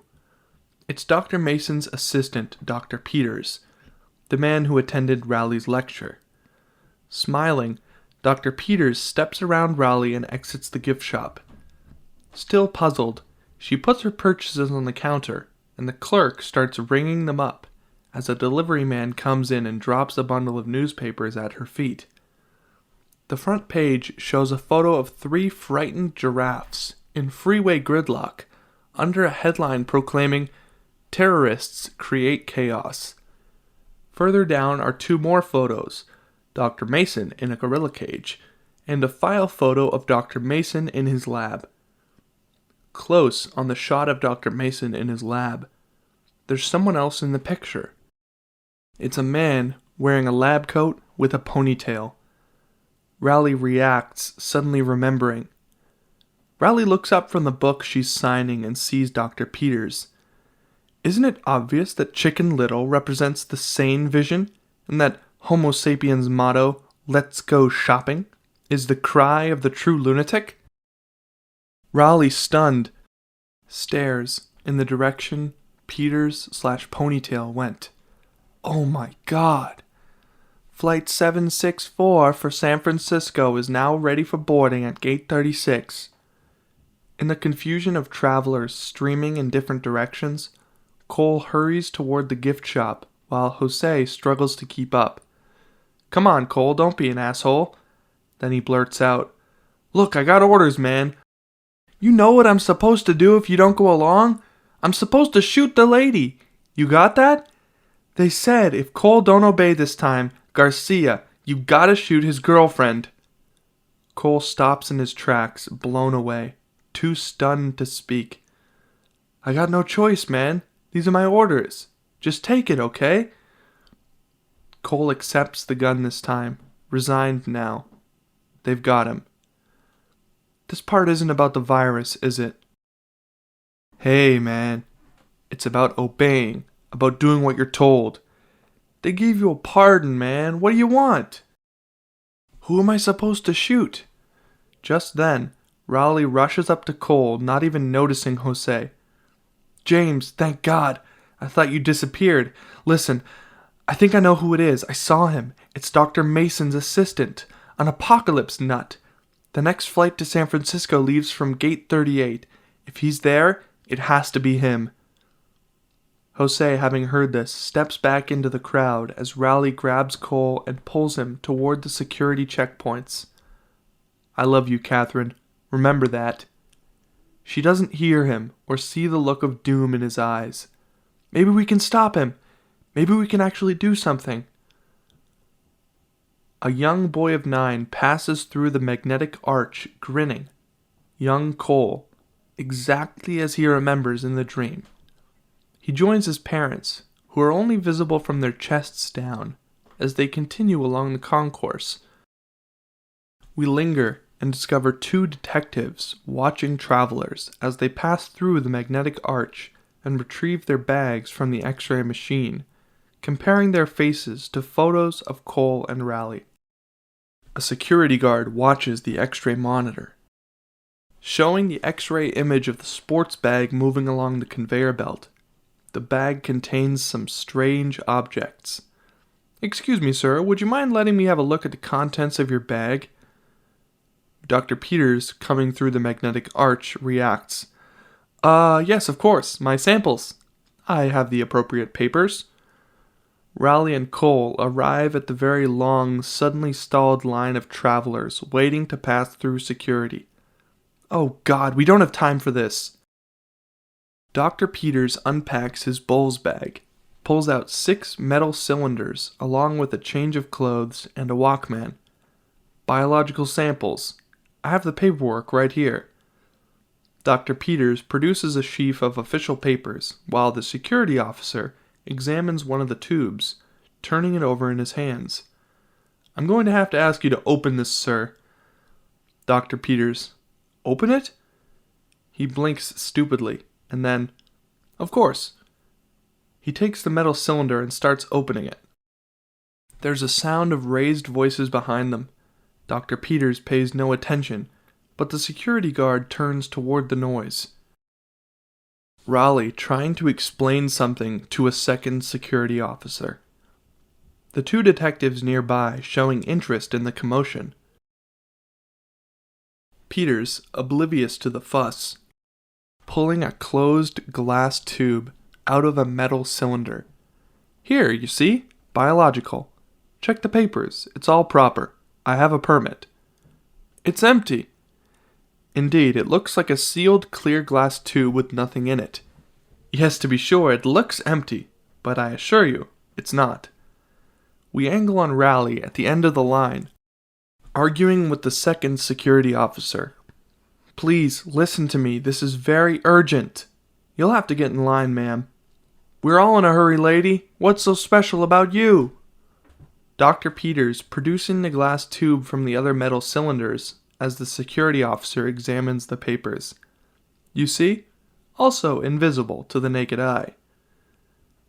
Peters grins suddenly, opens one of the glass tubes, and waves it under the security officer's nose. It doesn't even have an odor. The security officer glances up and sees what Dr. Peters is doing. He smiles as he hands the paper back to the scientist. That's not necessary, sir. Here you go. Thank you for your cooperation. Have a good flight. Hastily, Dr. Peters snatches up all the tubes and cylinders. He shoves them back into his gym bag. Raleigh is raging as the second security officer jabs her with his finger. Who are you calling a moron? Get your hands off her. We angle on the detectives watching the fuss, ready to get involved. Suddenly, the first detective frowns. Cole's mustache is slipping. Cole senses it. He reaches up to touch it and catches the detective's look. For a half-second their eyes meet. Then Cole looks away. Hold it, just a moment. Dr. Peters freezes and turns ashen. The security officer is retrieving a pair of jockey shorts from the floor beside the search table. He waves them at Dr. Peters. Dr. Peters hurries back for his underpants. Cole trying to keep his head turned away as he confronts the security officer. I said get your hands off her. She's not a criminal. She's a doctor, a psychiatrist. Raleigh looks alarmed at that. The first detective has the photo in his hands. Then Dr. Peters bags his jockey shorts and starts hastily down the windowed concourse towards the gate. Suddenly spotting Dr. Peters, Raleigh shouts, There he is! He's carrying a deadly virus! Stop him! Following Raleigh's look and seeing the ponytail, the man from his dream, Dr. Peters, frightened, glances back and walks faster. Please, somebody stop him! The detectives reach Raleigh and Cole. He raises his badge. Police officers, would you step over here, please? Cole spots something behind the detectives. Scarface, dressed like a businessman. He gives Cole a cold look. Cole lunges at the second detective, knocking him off balance, then sprints toward the magnetic arch and through it. The alarm goes off. The first security officer tries to stop Cole, but Cole knocks him aside like a rag doll. Dr. Peters, 50 yards up, glances back. Cole pulls his pistol. The security officer yells, He's got a gun! We angle on the first detective, who raises his pistol at Cole. Stop or I'll shoot! Cole, gun in hand, sprinting along the concourse towards Dr. Peters, as frightened travelers scream and dive for cover. Cole standing on a concourse window, watches a plane land, flanked by his parents, whose face we don't see. It's suddenly as if the dream is happening in real life. The same moments interspersed with new moments from young Cole, who is hearing the commotion, turns just as Dr. Peters hurries. Dr. Peters bumps into young Cole and reacts by pulling his bull's bag close to his body and calling, "Watch it!" Young Cole, wide-eyed, watching. A blond man dashing up the concourse, his mustache slipping over his lip, a pistol in his hand. The first detective aims, looking for a clear shot in the crowded passageway. A brunette in flashy clothes, gaudy earrings, high heels, sunglasses, screams, "No!" The first detective fires. Crack! The blond man shuddering, staggering, falling. Cole is stunned as his parents try to shield him. "My God, they shot that man!" Mesmerized, young Cole watches the brunette rush to the blond man, kneel beside him, and minister to his bloody wound. The blond man, fatalistically reaching up, touching the brunette's cheek, touching her tears. We've seen this exact image in Cole's dream. A powerful moment unfolding unnaturally slowly, opening like a flower. We angle on young Cole, not able to hear the words, but we can see the emotion as the blond man tries to tell the sobbing brunette something. Paramedics, breaking the spell, push the brunette aside as they crouch beside the blond man. "Come along, son. This is no place for us." As his father's arm drapes over his shoulder, steering him, young Cole turns to look back as he's led away. The paramedics, exchanging glances, shrug helplessly. It's too late. The blond man is dead. Young Cole sees the brunette, her face streaked with tears, suddenly turn and look around, scanning the crowd, searching for something. Police officers approach her, say something to her. Even as she responds, her eyes continue to scan the concourse. Young Cole being hurried toward the lobby by his parents, whose faces remain out of view. He can't help sneaking another look back. The police handcuffing a distracted, unresisting Rally. Even now, she continues to look around almost frantically. Suddenly, her gaze falls on young Cole and she reacts. She has found what she's looking for. Rally's eyes seem to speak to the boy across the crowded concourse. The young Cole is overwhelmed by the look. "Hurry up, son." With the last lingering look toward the mysterious brunette, young Cole turns away, tears welling in his eyes. We move in close and close. We want to know what the tear means, but there's no way to tell. We don't know what he's thinking, but we will know very well what he remembers. "Pretend it was just a bad dream, Jimmy." Dr. Peters closes the door to the overhead luggage rack containing his Chicago Bulls bag and takes his seat. Next to him, a fellow traveler, unseen, says, "It's obscene, all the violence, all the lunacy. Shootings, even at the airports now. You might say we're the next endangered species, human beings." Dr. Peters smiling affably, turning to his neighbor. "I think you're right, sir. I think you've hit the nail on the head." The fellow traveler, a silver-haired gentleman in a business suit, offers his hand congenially. Dr. Peters doesn't know who this man is, but we do. It's the astrophysicist. "Jones is my name. I'm in insurance." As young Cole's parents, seen only as slaves and torsos, usher young Cole into their station wagon, the boy hesitates and looks back, and watches a 747 climb into the sky. The end. Congratulations if you made it to the end. You have joined the less than 1% of viewers that ever watch an entire video on my channel. Go ahead and leave a comment below so I know that you lasted all the way until the end. Check out my other movie readings if you enjoyed this one, and as always, make sure you're still subscribed. I really appreciate the support I've been given by the community so far, and I read every comment on the channel. Thanks again. See you in the next movie reading.